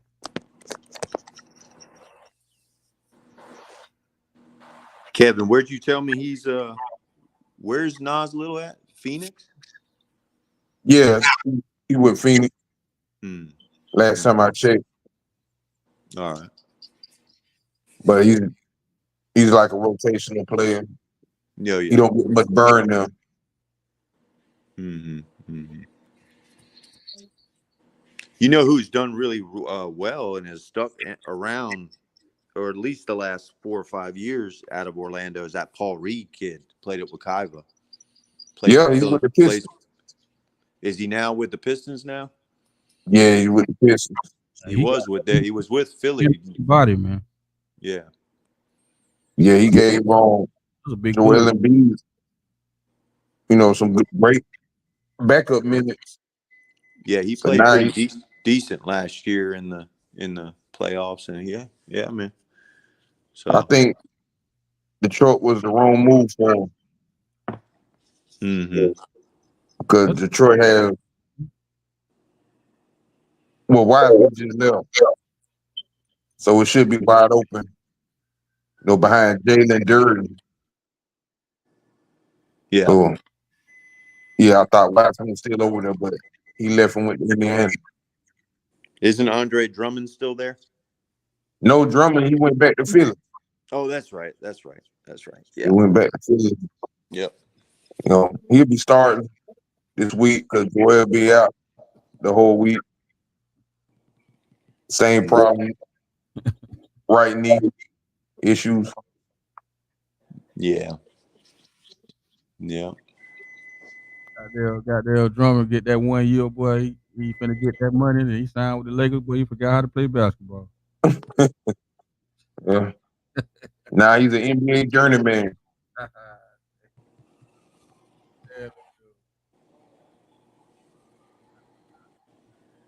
Yeah, but Carl, let me ask you a question.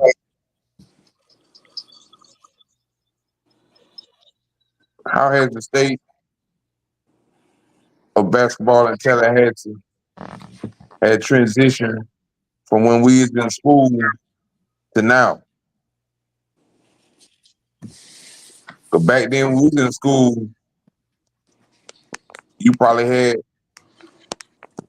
6 state teams.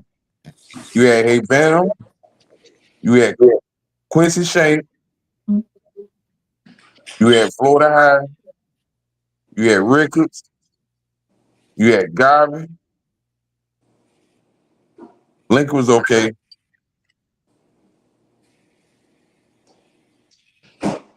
Leon was okay. But what I'm trying to ask you is, do you think that Tallahassee went up or down since we was in high school in Tallahassee? I wouldn't per se say it went down. Like I said, now that private schools and charter schools are able to somewhat recruit, now these public schools aren't getting those players they normally would get. Mhm. And that's why you're not seeing them in the state championships anymore, or going deep runs in the playoffs. But another thing that contributes to that, the kids who are at the public schools don't always give you that dog like we did back in the day. Some of them are just playing to play in high school. Like, that's one of the questions I ask the kids. I'll be like, are you playing just to play? Or are you playing to play on the next level? Or are you trying to, make it to the NBA one day? A lot of kids are like, I just want to play for the high school. I just want to play with my homeboys. Right. So they don't really have that dog in them, or, want to get out the struggle, or, trying Do to you make it find to the that, state. Carl, do you find that situation occurring at Childs? Yeah, I've seen it. Yep. How do you deal with that situation? I mean, I'm not the head coach, so I can't fully make the full decision, but I've asked kids and I've told the coaches, when you evaluate players, one of the questions might be, hey, do you want to play basketball at the next level? Are you serious about playing this sport? Are you wanting to go to a state championship? Because if a kid's just playing to play, at the end of the day, he's not going to help produce your team and make your team better. He's not out there to compete. He's not out there to win, make your program better. He's just out there to be out there, taking up a spot of a player that possibly wanted to go to the next level. And the Wanted to crazy, help the the team be crazy better. thing about that is the school expects you as a coach to invest, 110% into him, but he's not doing it to you guys. Just like you said, Coach. I think that's crazy that, but it also depends on what school you're at. I think certain Yeah. schools take it a lot more serious Yeah, than different dynamics, different different dynamics. schools. Yeah. Yeah, the public system, to answer on my side, the public system is nothing like it used to be, especially in Orlando. I mean, And we're in Tallahassee. yeah, yep. And if you take all the prep schools out of it now, if there was no prep schools, that's another thing. You got kids leaving high schools to go to prep schools. Yeah. You know, all these different prep programs are popping up all over the state of Florida. You know, Yeah, we had a kid leave us last year, but then he realized the program he went to wasn't big on academics. Yeah. And if he had pulled us to the side and talked to us before he pulled the trigger, we could have told him, what the real deal was. And he would, but he came back home. He still, listen to what we have to say. Hopefully, he doesn't try to leave us again, but that's the kind of stuff we deal with. Yeah, there's always a chance of that happening though. Nowadays, there's just too many people out there in everybody's ears now. Yeah.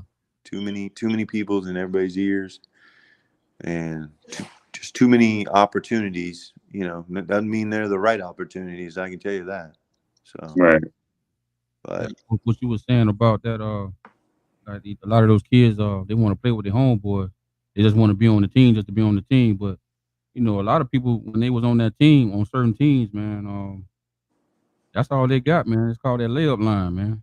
That's the only action they got. That layup line. And yeah, that's true. that's just the reality of it, man. Or they get all their time in the AAU. You had kids that couldn't play in for high school, and they just played AAU, and they was expecting to get picked up to go to school somewhere. I was like, man, the illusion was real, man. I was like, how you going? First of all, why that AAU coach got you playing on that team, knowing you ain't going to school? Yeah. So now that goes back to the coach, and actually that was happening a long time ago when my man here, he was with Scott Sanders. That was happening because everybody wanted to just get kids to play. You know what I'm Right. saying? Not understanding that, man, you got to get these grades. You got to play for your school if you're trying to go. Because even on the next level, they're gonna have to get their grades. Get grades. Yeah, that don't change. That's one thing you tell the kids. That's not going to change. So, McCall, name some of the university JUCO coaches that have came to a child's gym to watch some of your players play. That I know of. Yes. Since I've been there 4 years, I can only name one guy. That's Larry August. And he actually coached at the school. And he left, went and coached in Jacksonville for a year. And now he's at Edward Waters. Mm-hmm. Now, okay, here to follow that up. Why do you think that is? What is it? Is it a talent? Is it coaches not getting on the phones trying to get coaches in there? What do you think that is? I'm thinking it could be talent. It could be a little bit of both, maybe. Technology. So they're watching on Huddle and different websites now. Yeah. So they don't have to travel as much. True. That's true. Yeah.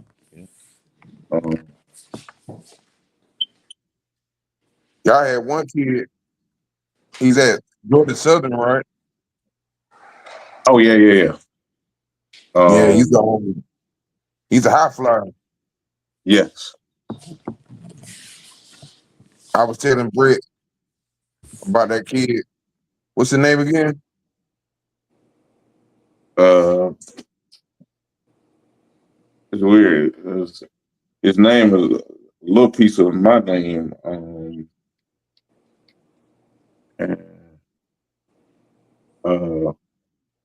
right now he's been doing different workouts with different places, trying to get on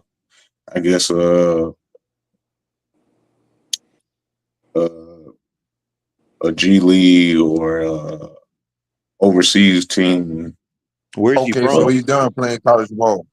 Yeah, he's done all 4 years of college ball. Where's he from? Okay. He's from Tallahassee. He went to Deer Lake Middle School. He went to Childs High School. And And this is in the last 4 or 5 years he was in high school, or what? Where did he go to college? Georgia Southern. Okay. Yeah. What's his name? Y'all remember his name? Uh, I just Let me had on see. the tip of my tongue. Yeah.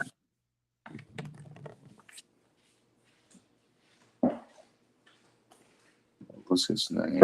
I think his last name is Brown. Not Jakari Brown. No.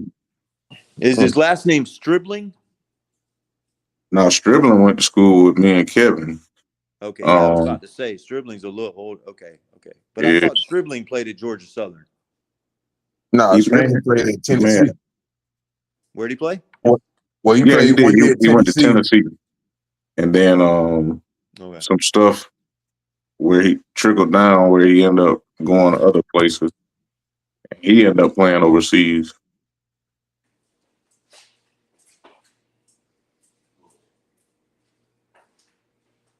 Yeah, that was one of the best years. Besides when the Bush boys were there. I think when the Bush boys were there, they won them back to back, right? Yeah. Yeah, Ricketts made it down to the state that year. And they got knocked out. They got knocked out by Kathleen. Kathleen had BB Walton, little brother, and they had Rashad Anderson. They were stacked then. I think Miguel came a little bit after them. Yeah, way Bring me after your them. laptop, or bring me your mom.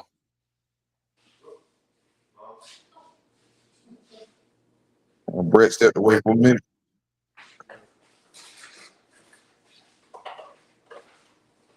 So Bakar, But I think the Monte and Jakari Bush, they took Rick to state, but they didn't win state. yeah, they ran the Jones. That was Coville years. Okay. Yeah. Yeah, they ran the Jones a couple times. I remember Coville was coaching way back in the day at TCC. Yeah. Maybe. Yeah. Yeah. Right up on the Gillespie. Gerald, we played in a tournament with Big Scott up there in Tallahassee, and Coville brought he brought Bootsy Thornton. You got your phone, bring your phone. Y'all know Yeah, who Bootsy Thornton is? Yeah. He's not from Tallahassee. He's from up north, but he played at TCC there. And then there was another boy that was really good with Bootsy Thornton at TCC. He wasn't from Tallahassee either. Yeah, and we played in a junior men's tournament at Tully Gym there, where the girls play. And Coville, that guy's a character, man. That guy's been around forever, long time. Still act the same way. Yeah, I know. Yeah. You over at He Lincoln changed now. it all. He's still the same core. Mm-hmm. Yeah, he was funny, man. He was when I first time I met him. Yeah, he's hilarious. Yeah. So what Lincoln looking like this year, Bakar? I know they had a couple of they had a 6'7", 6'8", 6'5" guard. Yeah. Did those guys That's why graduate I was already? They coming back. they're coming back. I think a couple of them are sophomores, junior, maybe one of them is a senior. Mm. But yeah, Who's the boys that's why I was coach saying earlier they got height over there at Lincoln. Who's the They got boys coach at size. Lincoln? Oh, COVID. Colville's coaching Lincoln? Yeah. Oh, okay. All right. Yeah, he bounced around. Once he left Ricketts, he went to Mariana. And he came back and got the garbage job. And then he stepped down and Dante Guinea, right? Yeah. Taking the job over. And that's when COVID. Maybe that's the guy I was thinking of. He went to Georgia Southern, didn't he? Dante Guinea? Yeah, he went there. Yeah, that's Yeah, he went there. who I've been thinking of. That's who I kept thinking. Yeah, he guarded Steph Curry in college and locked him down. Yeah. Yeah. Yeah, Dante Guinea. Yep. Yeah, that's who I kept thinking. I was like, there's somebody that I kept thinking missing. There. Yeah, he's at FAMU coaching the girls now. Oh, He's okay. assistant coach there. Yeah. All right. Was he able to get his daughter over there? Yep. She transferred over. Okay. Now, how is Charlie's team looking at Florida High? How are they looking? Amari Brown was the name we're looking for. Yeah. Amari Brown. That He went to Deer Lake and Childs and then Georgia Southern. Hmm. How's Charlie Ward looking over there at Florida High? Oh man, Charlie is taking over that program and they're flourishing. Well, I know what they've been doing. How they look this year, though. How are they looking this year? They look good. They look good. Yeah. Oh, Brett, you weren't on that night. They were asking about the fall league. They actually just played each other. Now the only thing I can give Florida High as far as Lincoln be able to hang with them, Florida High has some football players who couldn't play in the fall league, so Lincoln was able to, stand in the paint with them. I don't know, how that's going to go once they get those football players that they're missing. And then also Lincoln has some football players as well, so. Do they have some height? Are they got any tall kids? Florida High? Oh, yeah. All right. Yeah, Florida High people. Yeah. 6'6", 6'7". They got some guys that get down there and bang too. So. Okay. Yeah, the girls team reloaded. We just had the Florida High School girls coach a couple weeks ago. Yeah, I wasn't on that night. Yeah. Mm-hmm. Yeah. Yeah, he's looking at getting Charlie Ward on pretty soon. Definitely looking forward to that. What about FAMU's boys? What have they done? They down. FAMU High? Yeah, FAMU High, yeah. They used to be really good. Yeah. The program right there. They got some good coaches, but they just don't have the talent. They don't have the talent like they used to. They used to have some really good. They don't have like kids there.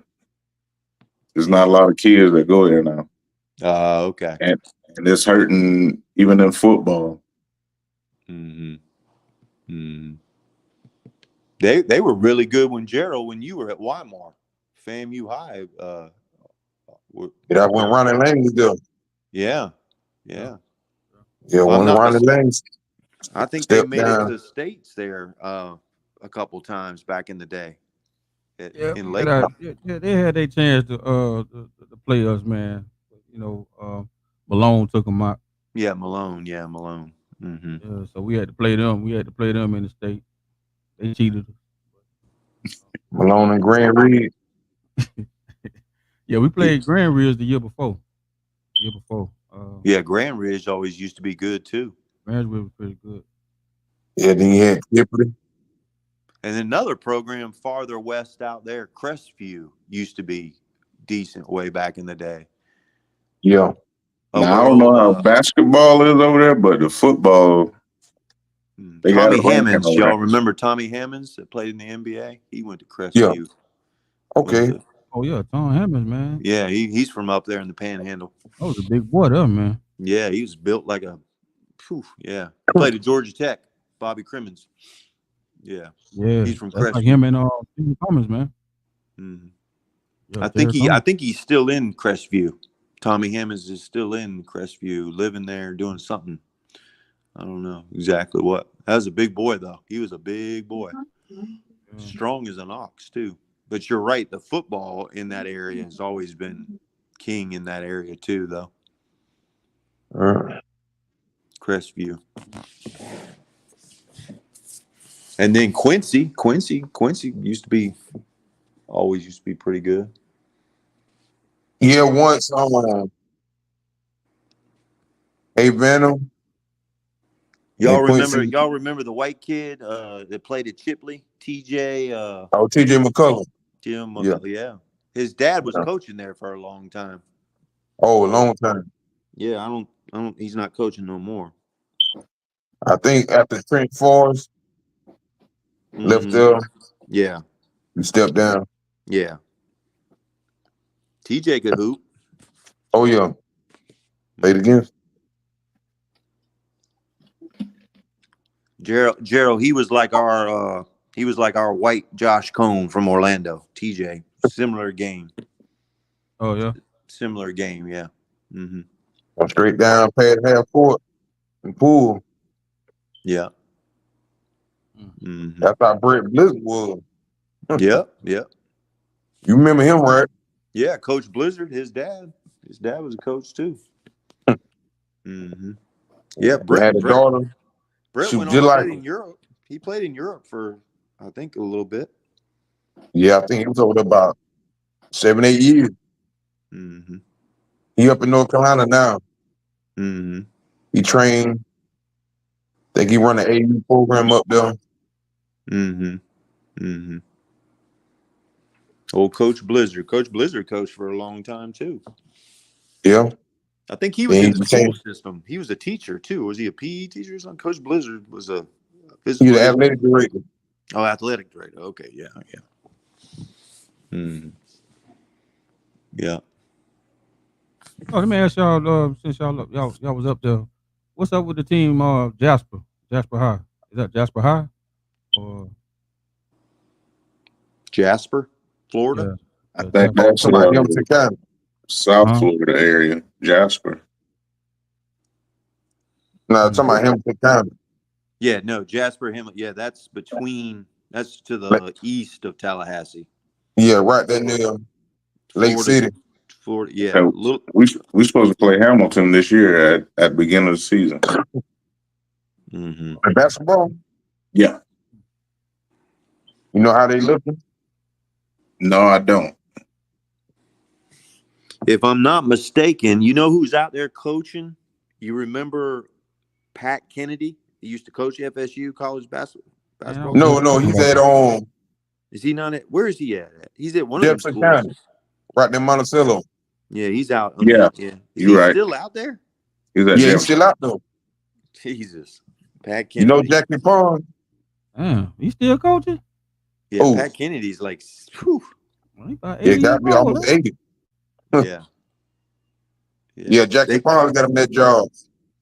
I was just thinking about him, bro. That's crazy you just said that. Yeah, you know Jackie Pond? That name sounds familiar. Yeah, he was the head coach at Ricketts when they won the back-to-back state championship. 92, 93. Mm-hmm. No, Colville was on that staff too. Oh yeah, Colville, Eli. That's when they had Eddie Turn, Gentry Sparks. Yeah, that's the big. His brother played on both of those teams. Yeah. Isn't Sparks a big kid, like a big? Yeah. Yeah, he went on to play at Florida State. Yeah. Oh yeah, So did Avery. Yep, Avery too. But I think Avery still coaching over at Ricketts, right? With Right. Eli. And Gentry had help while his son was there a little bit. Yeah. So who's the best basketball player y'all ever seen coming out of Tallahassee? You think?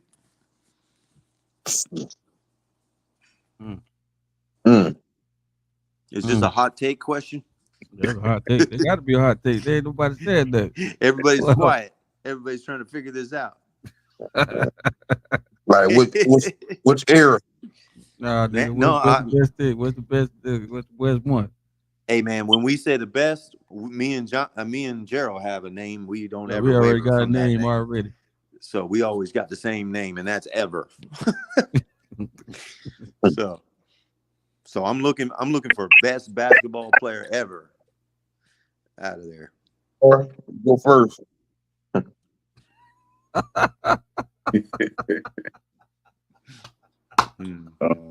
Hey man, my man set you up, man. You don't want to go first. You want to bounce off you, dog. You might know what I'm finna get ready to say. What I'm thinking when y'all say the best, I'm thinking of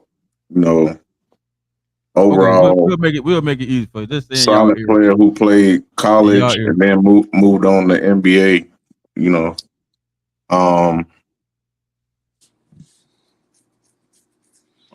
Off head, I can't tell you that person, but we've had a lot of great guys come through Ricketts that are out there. Kevin might know who the best guy is. So, Kevin, I'm going to let you give it to him. I'm going to give you the alley. Yeah. That's wild. It's all about what era. Oh, Lord. I think y'all wiggling. Well, hold on now, Kevin. You've never seen somebody up there and go. Y'all wiggling right now. Go 80s, 90, then 2000, Kevin. 80s. Hell no. Not reckoning with the 80s, but 90s. Okay, here's how I'll put it to you, Kevin. Kevin, you know how we say that guy named Johnny Benjamin out of Orlando? Y'all don't have a Johnny Benjamin out of Tallahassee ever? Man, I would say y'all don't have like a name like that. Like like all the old school head guys will say this guy's name. Jay, you know where I was going with this. Probably. You think it's mystified, man. Y'all, come on, man. Oh, you gotta go. You gotta go. What's the name? Old school. Well. I mean, we could go. I mean, Brady. Not. Like Trent Forrest. Trent Forrest is in the league, so he made it to the league. But is he considered the best basketball player ever out of Tallahassee? Nah, he's different.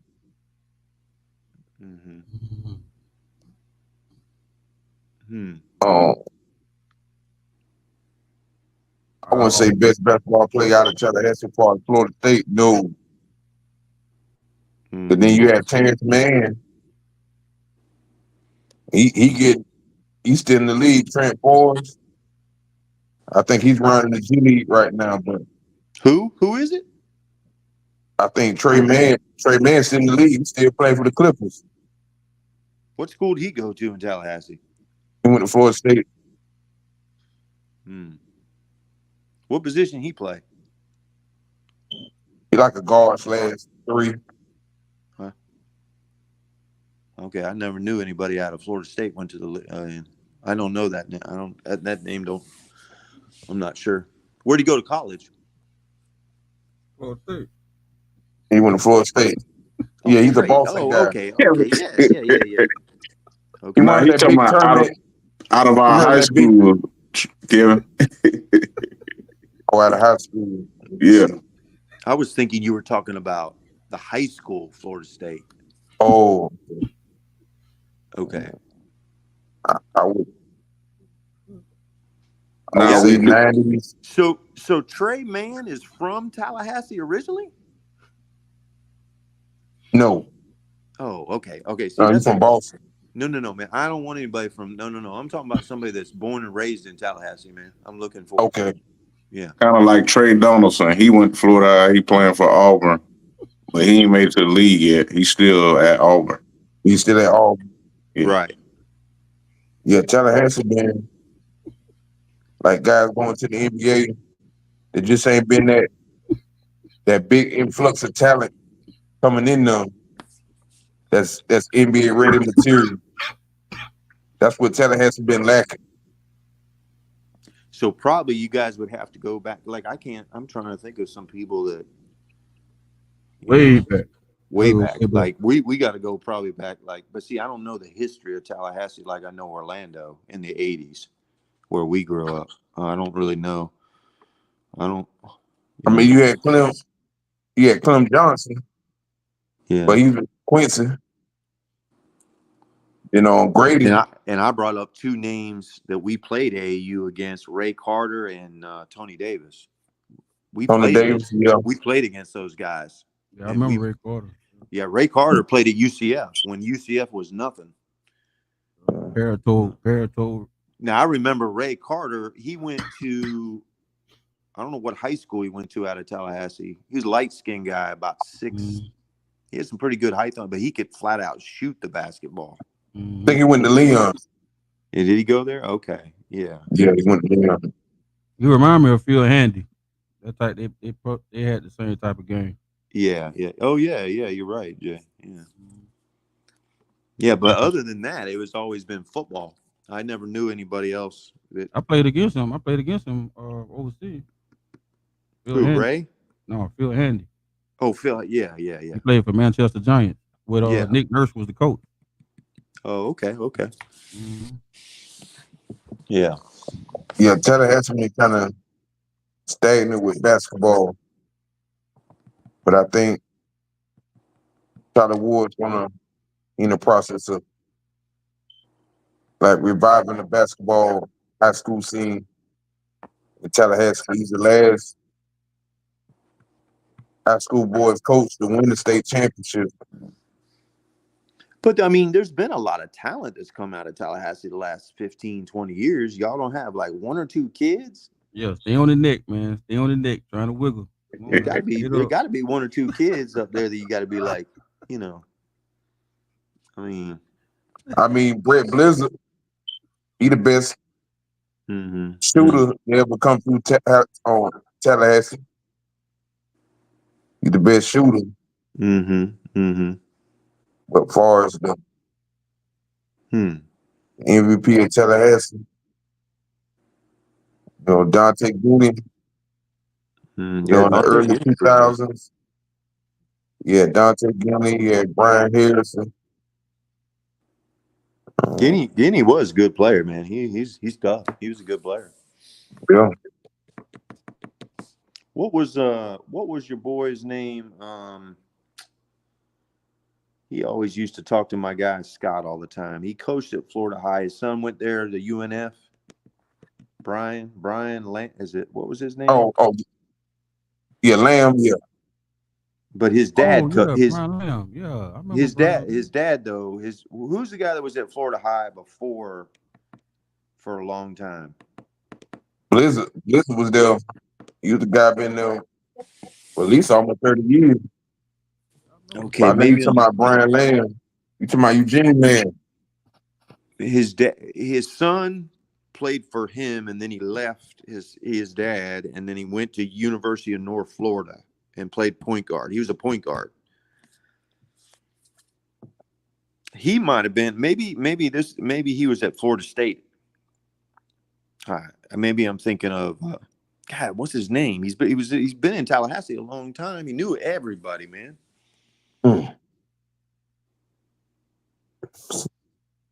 His son was maybe like 6'1", 6'2". He played at Florida. He played at UNF probably like, it's been about 10 years ago. This has been some time ago. And then now he's coaching college basketball too. I think his son went on to coach college basketball too. Oh, Billy McGroth. No. Coach, God, I see his face right now. I can see his face. I can't remember his name. I could have sworn he was at Florida High. After, I think I don't think this is after Blizzard. Y'all had a period of time that after Blizzard left, there was a coach that was there for a good amount of time, and then somebody else took over, if I'm not mistaken. Yeah, but Florida High wasn't really good. It was a long period of time. Oh, you talking about Taylor? Taylor Byron Taylor? Oh, Barry Taylor. Barry, yeah. Oh, you know Barry? Okay. He's working at Equal Shot under JT. Okay. Yep. Yeah, I Coach talked with him last night. They had a little coaches social last night. Okay. Jimmy Pratt was the speaker. Jimmy Platt, and then Barry was there. Guy named Tony, he trains under JT. Charlie Ward was there. Granger was there. Yeah, Coach Taylor. Coach Taylor's been in that area for a long time. Yeah, he got a gym named after him. Their high school. It's like a kind of like an alternative school. Okay. They ended up building a gym and naming it after him. Because that's where he used to work at for a long time. Over 20 years. Yeah. Yeah, you talking about Barry Taylor. His son ended up leaving North Florida and ended up going to FAMU when Gillespie took over the job at FAMU. When he left TCC and got the FAMU job. Yeah, Coach Barry ended up getting his son over there. Okay. Yeah, man, Coach Gillespie was actually doing something good with FAMU, and then he got into a little trouble over there. And they had to let him go. He messing with them girls, man. That's what I heard too. He had a girl. I heard he had a girl in the office, and he also had a girl. Coach Gillespie. Yeah, that guy's crazy. He's from Jacksonville originally. Coach Gillespie. Yeah, I think he's trying to get a ABA team over there in Jacksonville running, right? Yeah, they tried. Yeah. Coach Gillespie. Yeah, that guy's crazy. He was coaching AAU I remember we were last time I was coaching. He was still trying to run a little team out of Jacksonville. Yeah, he's one of them Bobby Knight coaches though, man. He's hard-nosed guy, man. He's in your face. He's screaming and yelling. Yeah, he's definitely that's the epitome of old school right there, Coach Gillespie, for sure. And I tell you, Brett, when Coach Taylor was over at Havana, I think he was at Havana for like about a good 15, 20 years. Havana was nothing to be messed up with. Coach Taylor, you're talking about? Barry? Yeah, when he was over at Havana. Yeah, Havana was rough. Back when Rickers had repeated, they won the back-to-back. In 92, 93, they only lost was to Havana. And I think Havana ended up going to the state championship and getting knocked off. Yeah. That was the only loss. Yeah, when we were coaching Team Florida, he Coach Taylor, he brought his son down in one of our tryouts. But his son was good, but he wasn't on that level, I would say, like Coach Scott was looking for. I mean, we had other guards that were better and bigger and better. But yeah, Barry. I mean, but the little Taylor, he was a good player still, though. He's pretty solid player. I think his size hurt him. He wasn't the biggest guy in the world. No, he wasn't the biggest guy at all. No. And then on a bigger guard gonna put him in the post. Yeah, but I thought he played with a lot of hustle. He played with a lot of heart. He hustled. I mean, he's a coach's son. So You know, he did some really good things, I thought. You know, but his size kind of hurt. You know, so yeah, Coach Taylor. I hadn't thought about him in a long time. Yeah, I mean, So man, you still around the Tallahassee, working Bakari, huh? Yeah. and then we used to see him all the time. He would go down to Lakeland to the state tournament. Yeah. Every time I'd go over there, he'd be walking around talking to everybody. He knows a lot of people too, though, because he's been around for a long time. Yeah. So, old Coach Taylor. What's his son doing? Y'all know where his son's at?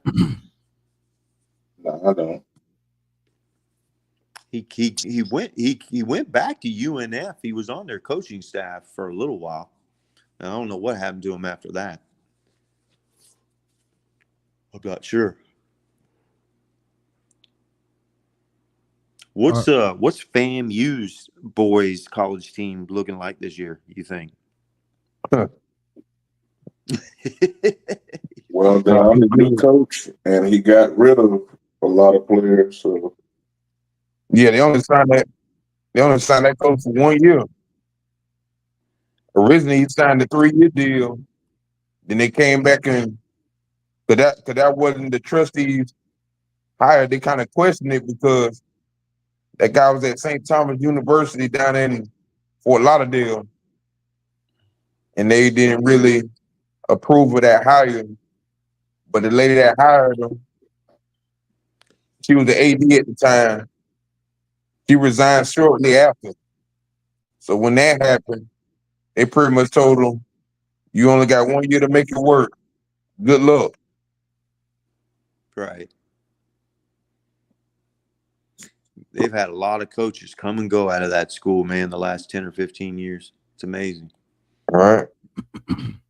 Hey, I want to ask the panel a question when it comes to this NBA, the NBA game for it, and people going into the Hall of Fame. So we had at least probably about the last 2 months, maybe about a good 5 to 6, maybe 10 people, close to 10 people that got into the Hall of Fame. What's your thoughts on that? Because the last two has been Vince Carter and Tracy McGrady. You mean as in what, Jay? Like, I mean, what's your thoughts on that? Because I mean, what's what is really the criteria of Hall of Fame? Do you not think that Vince Carter should be in the Hall of Fame? Or are you asking us that?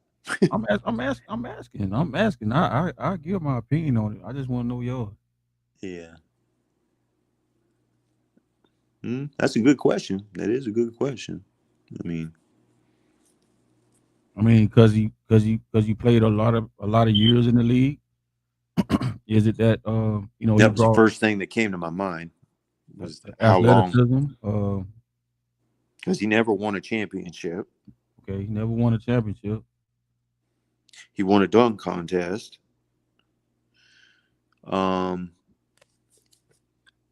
You could look at it in a way that he transitionalized basketball in Canada. I think he put Canada on the map as far as basketball when he first got there to Toronto. Okay. I guess the word I'm looking for there is, he just, Canada was never really considered anything in basketball, but from what I know and what I read and what you see, ever since he played there, it's been, a pretty big sport, so if you can look at it that way. Is that considered Hall of Fame, credentials? I don't know. Every time I listen, I listen to a lot of these guys on the podcast. Excuse me. That's all the smoke. All the smoke. We got what's the guy? We got played for Atlanta. Some brothers. King Clifford Jr. What is his name? Damn, right on my Played for tip. Atlanta Hawks. Yeah, he played for the Hawks. The Teague brothers. Oh, Jeff. the He guard got out of Wake Forest. a show that comes on, and they just speak on it. Then Gil, he speak on the fact that you know the thing on Vince was he just didn't try hard. You know, things really came easy to him. You know, the game. I mean, he's totally gifted, but at the same time, a lot of people question his. I ain't gonna say toughness, but I say mentality. Mm-hmm. Yeah, I've heard that too. Yeah, that's a stigma on him. Yeah, You know. and that's why I'm just saying, I mean, some Hall of Fames, you know, that's why I like the baseball Hall of Fame because they really stringent on what you done in the game on that field. You know, Mhm. you just not just gonna get in there like that. Yeah. You know what I'm saying? I'm not saying again, I'm not saying if he's picked in, you get in, then you deserve to be in. But at the same time, it's like I just think like the NBA Hall of Fame, it's it's like a club. They treat it like a club. Right. You know, who if you was the hottest person or if you was this person that did this or did that, um, and then you see a lot of the older guys that help basically save the league. They're getting shitted on. Really, they're Right. getting shitted on, man. Yeah. You know, it took for Vince to bring Dr. J on to get his shine. The game wouldn't even be what it is right now for the athleticism side of it. If Dr. J, Connie Hawkins, you know they ostracized Connie Hawkins because he was, you know, he did things off the court that he had no business doing, but they ain't got nothing to do with what you do on the court. Right. You know what I'm saying? Um, you know, they pretty much ran Daryl Dawkins out the league. Mm-hmm. With a little help of what he was doing himself though. But at the same time, you know, you got to understand, and it's just what it is when it comes to basketball. And Brett, I can say this because you know Brett been around us a long time. It would have never survived without the black guys. Mm-hmm. The league would have never survived without without the black guys. You know, Mm-hmm. a lot of guys that love the game. A lot of guys, white men, and even white women that play the game. They always want to come around us. Yeah, we didn't have enough Larry Birds, guys. You see what I'm saying? And see, that's the kind of stuff we got to talk about. You know, that's things that nobody wants to talk about because it's supposed to be taboo or you might hurt somebody's feelings. I mean, telling the truth is not. If telling the truth hurting your feelings, then that's. I mean, we definitely don't want you on here. Well, I definitely don't want to be around you because I hear too much truth, and the truth hurts. It does, especially when you got to look in the mirror and you see yourself. You know, but at least you know when the truth comes out, everybody knows. Now what else? Because you Right. can take that truth and learn something from it and make yourself better. And that's what we saying about these kids. You know, we lie to these kids. I ain't gonna say we as a group, but a lot of these coaches, a lot of these kids, they go sit on their couch, lie to their parents, instead of just tell them, hey, let's tell the truth and say, listen, you know, we want your kid though, but at the same time, we're recruiting on the top of him. So if he don't sign for us, we gonna go to somewhere else. But you gonna sit your behind and put your and warm that seat up, drink up my coffee, eat up my hors d'oeuvres, and sit up here and say, oh, I love your son. Your son could do this for us and this and this and this and blah blah blah blah blah. And then as soon as that man don't sign that paper, which is business on the other side, tell the business as a whole. Don't give half the business, tell the business. So now when a person make a decision, that parent make a decision, or that kid, when that parent and kid make a decision, they got all the information. Mm-hmm. You know what I mean? So yeah, that's the purpose of coach while we doing this as well. Because yeah, we can sit here and shoot the shit or whatever like that. But it got to be some truth that got to be told about this, man. And I like that you say that, because that's one of the things I always put out there.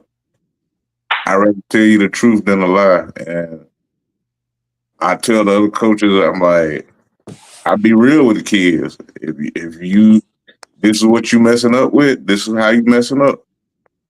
This is what you need to do to fix it. If parent got an issue, hey, he not doing good in this area, he need to work on it. Because how we gonna get him better if we never, Address the problem. addressing the problem? Yeah. Right. Mm-hmm. Yeah. And I think we get caught up in too much telling the parents what they want to hear, Right. And there's a lot of those coaches that are like that, which it does a disservice to the game of basketball, to me, because at the end of the day, all 12 of those kids are not going to go play college basketball. It's just not going to happen. The odds are not there for that to happen, So I think our job is to mentor these young guys and do our best to get them, maybe to a lower level school, because it's also about education too. We're trying to get them. We're trying to get them a good education to be productive in society down the road and become good people and good citizens, and go on and do what you need to do. And the way this portal thing is set up, I tell them now, hey, it's better to go to a smaller school, get some time, man, get you some film. Now they're gonna look at you now to pull you out of the portal, right? Because they really, they Coach, want, in truth, that's what they're looking for, experience. Right. Exactly. Mm-hmm. Whereas in 10 years ago, nobody wanted to go to a small school. Everybody thought they were Division I, Mm-hmm.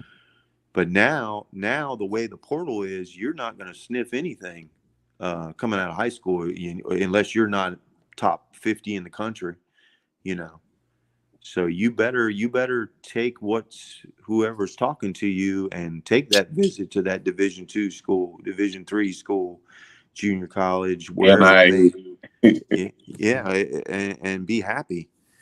I go tell kids, what's wrong with going to those schools? Go try to be the man there. What's wrong with that? I don't understand that. Make your own list. Remember Jared, that kid that was in the gym, and he told him that I had Atlantis University, and he turned his nose up to it. Mm-hmm. Yeah. And he ain't got no other prospects nowhere. You can't do I think it. his daddy was trying to tell him a story that he was at Pensacola Junior College, and it said that the transfer portal kind of bumped him out of that situation. Mm-hmm. So he was looking at trying to get on at another program. So his dad drove from Gainesville down there to Gerald, and Gerald had Atlanta University that I was looking to sign some players, with a potential trial. Basically, bring him into camp. And now saying that the kid couldn't play, he was pretty solid. But he looked at this situation like it wasn't no D1 program. I'm not going.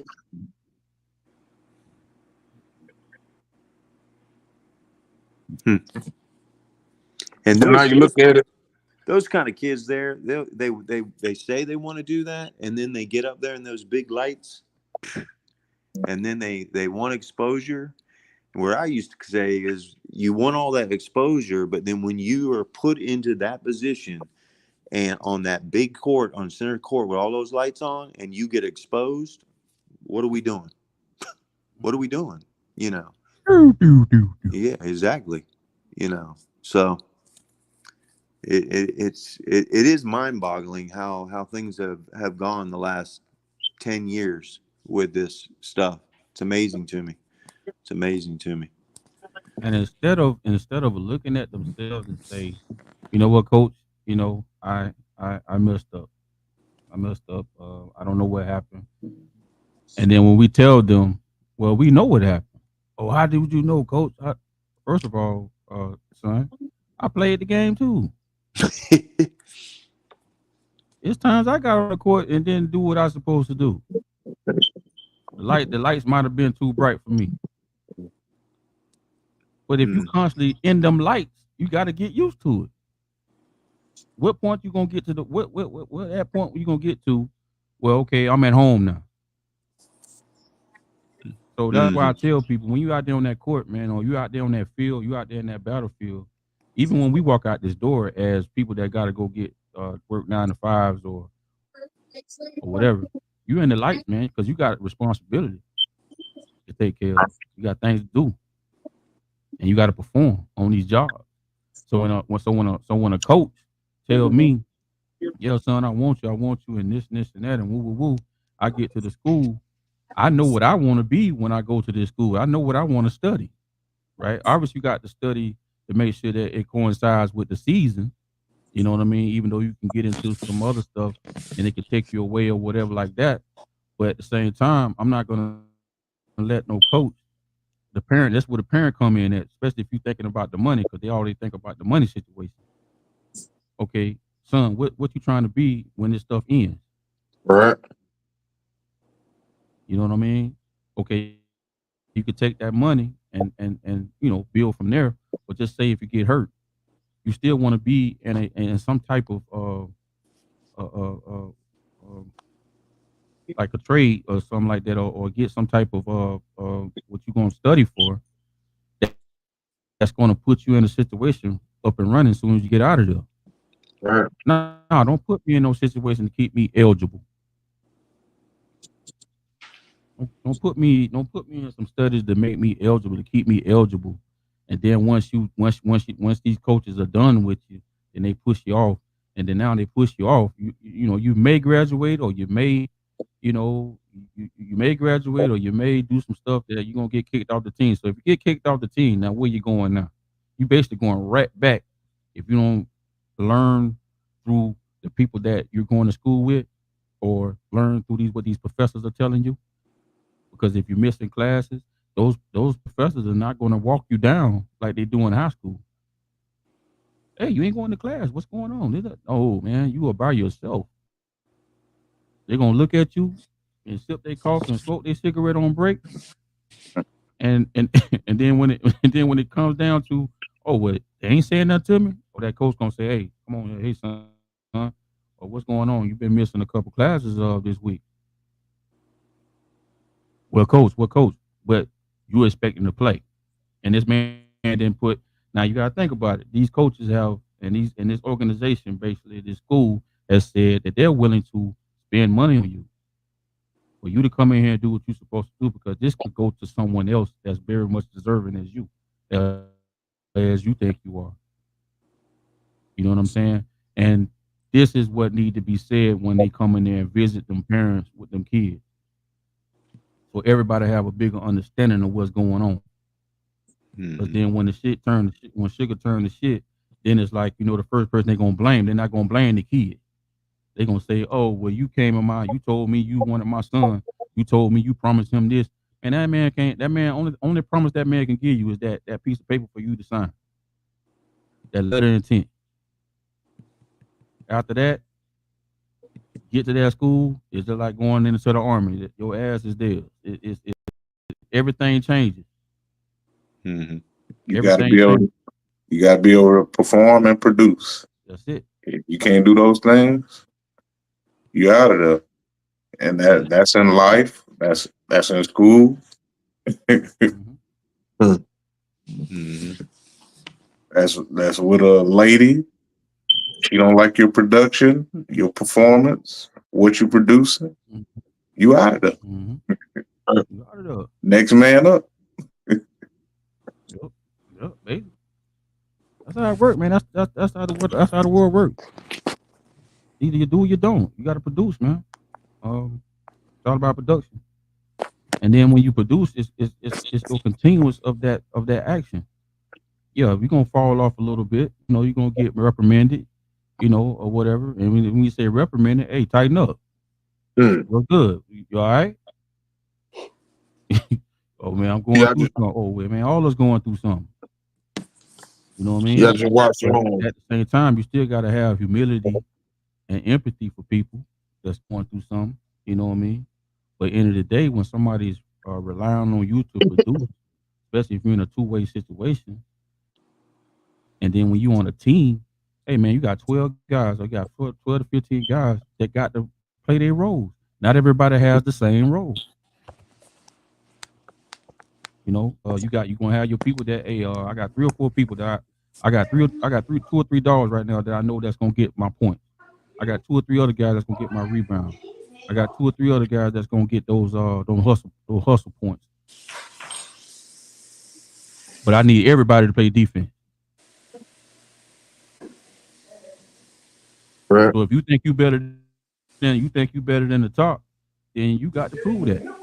If you didn't get recruited at the top and you were able to be in that and be in that 15, then you can now work yourself up to be who you feel you are. But what's gonna prove what the proof in the pudding when you get on that court and you don't produce. So it's a lot of delusion on both sides of it, you know, from the parents to the coaches and to the players. And it has to be some reality, you know, some reality that has to be just understand this how this go. The fish is Can't there. cry about it. Nobody ain't trying to hear that. Well, you coach this, you coach this. Okay, well, what are you doing? Well, no, what are you doing? That's what counts. Just like Kel when we went to go play that team down there in Seminole or whatever, right? Okay. End of the day, it's about production. Yeah. You know, we got our guys that supposed to do what they supposed to do. He let it know to me to say, hey, get this man this amount of money if when we win. And we coming there thinking we coming in with attitude, we going to win. Hmm. If everybody don't come in there with attitude, we coming to win. Even a smidge of thinking that to look over somebody and say because they not on the quality of us, that sometimes, most of the time, that's how you lose. Yep. Because that underdog, the underdog don't people don't be understanding how powerful the underdog is, that mentality. Right. Hey, if you're scared, then okay, that's what it is. You're gonna get ran up out of there. But it don't matter how small you is, how big you is, or whatever. If you don't have that mentality to say, hey, oh, this ain't happening on my watch. You ain't gonna keep going around me. You ain't gonna keep just doing me any kind of way. Have that want to do in you. And like you said, that dog. And that Yep. word being Work at competing. I mean, Yeah, just competing. compete. Just compete. Right. That's what's wrong with the kids. The kids don't want to compete. They don't want to They run compete. away from smoke, man. It's like You I don't you get tell it. one I don't kid, why how You come can't he's get it, you man. can't get better if you never compete. yeah, it's not even close. Yeah. Yep. Hey, listen, fellas, I gotta get off here, man. I gotta get up early tomorrow, man. Yes, sir. Same. Yeah. Hey Yeah, I man, appreciate hey you Bakar, man, you could definitely come on Bagar. anytime you want, man. Just let us know. You know, you got your man, you got him, you got me, Yes, sir. and my man here, Brett. Yeah. And definitely, man, Appreciate you bring coming something. on Definitely for brought sure. something to the table tonight, man. Definitely appreciate you coming on. Yeah. I appreciate y'all having me, man. And Yeah.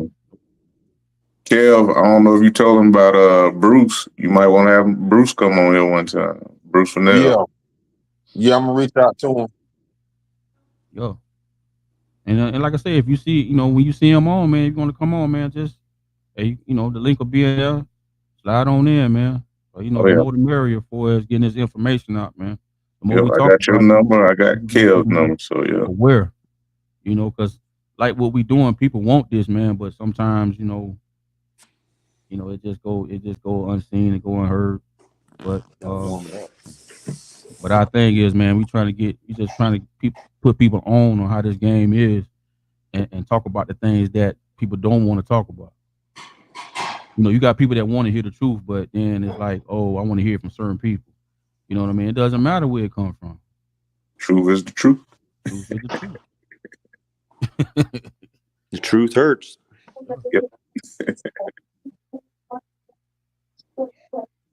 I get up with y'all, man. I'm gonna go ahead and get this outro and gonna do what we're gonna do.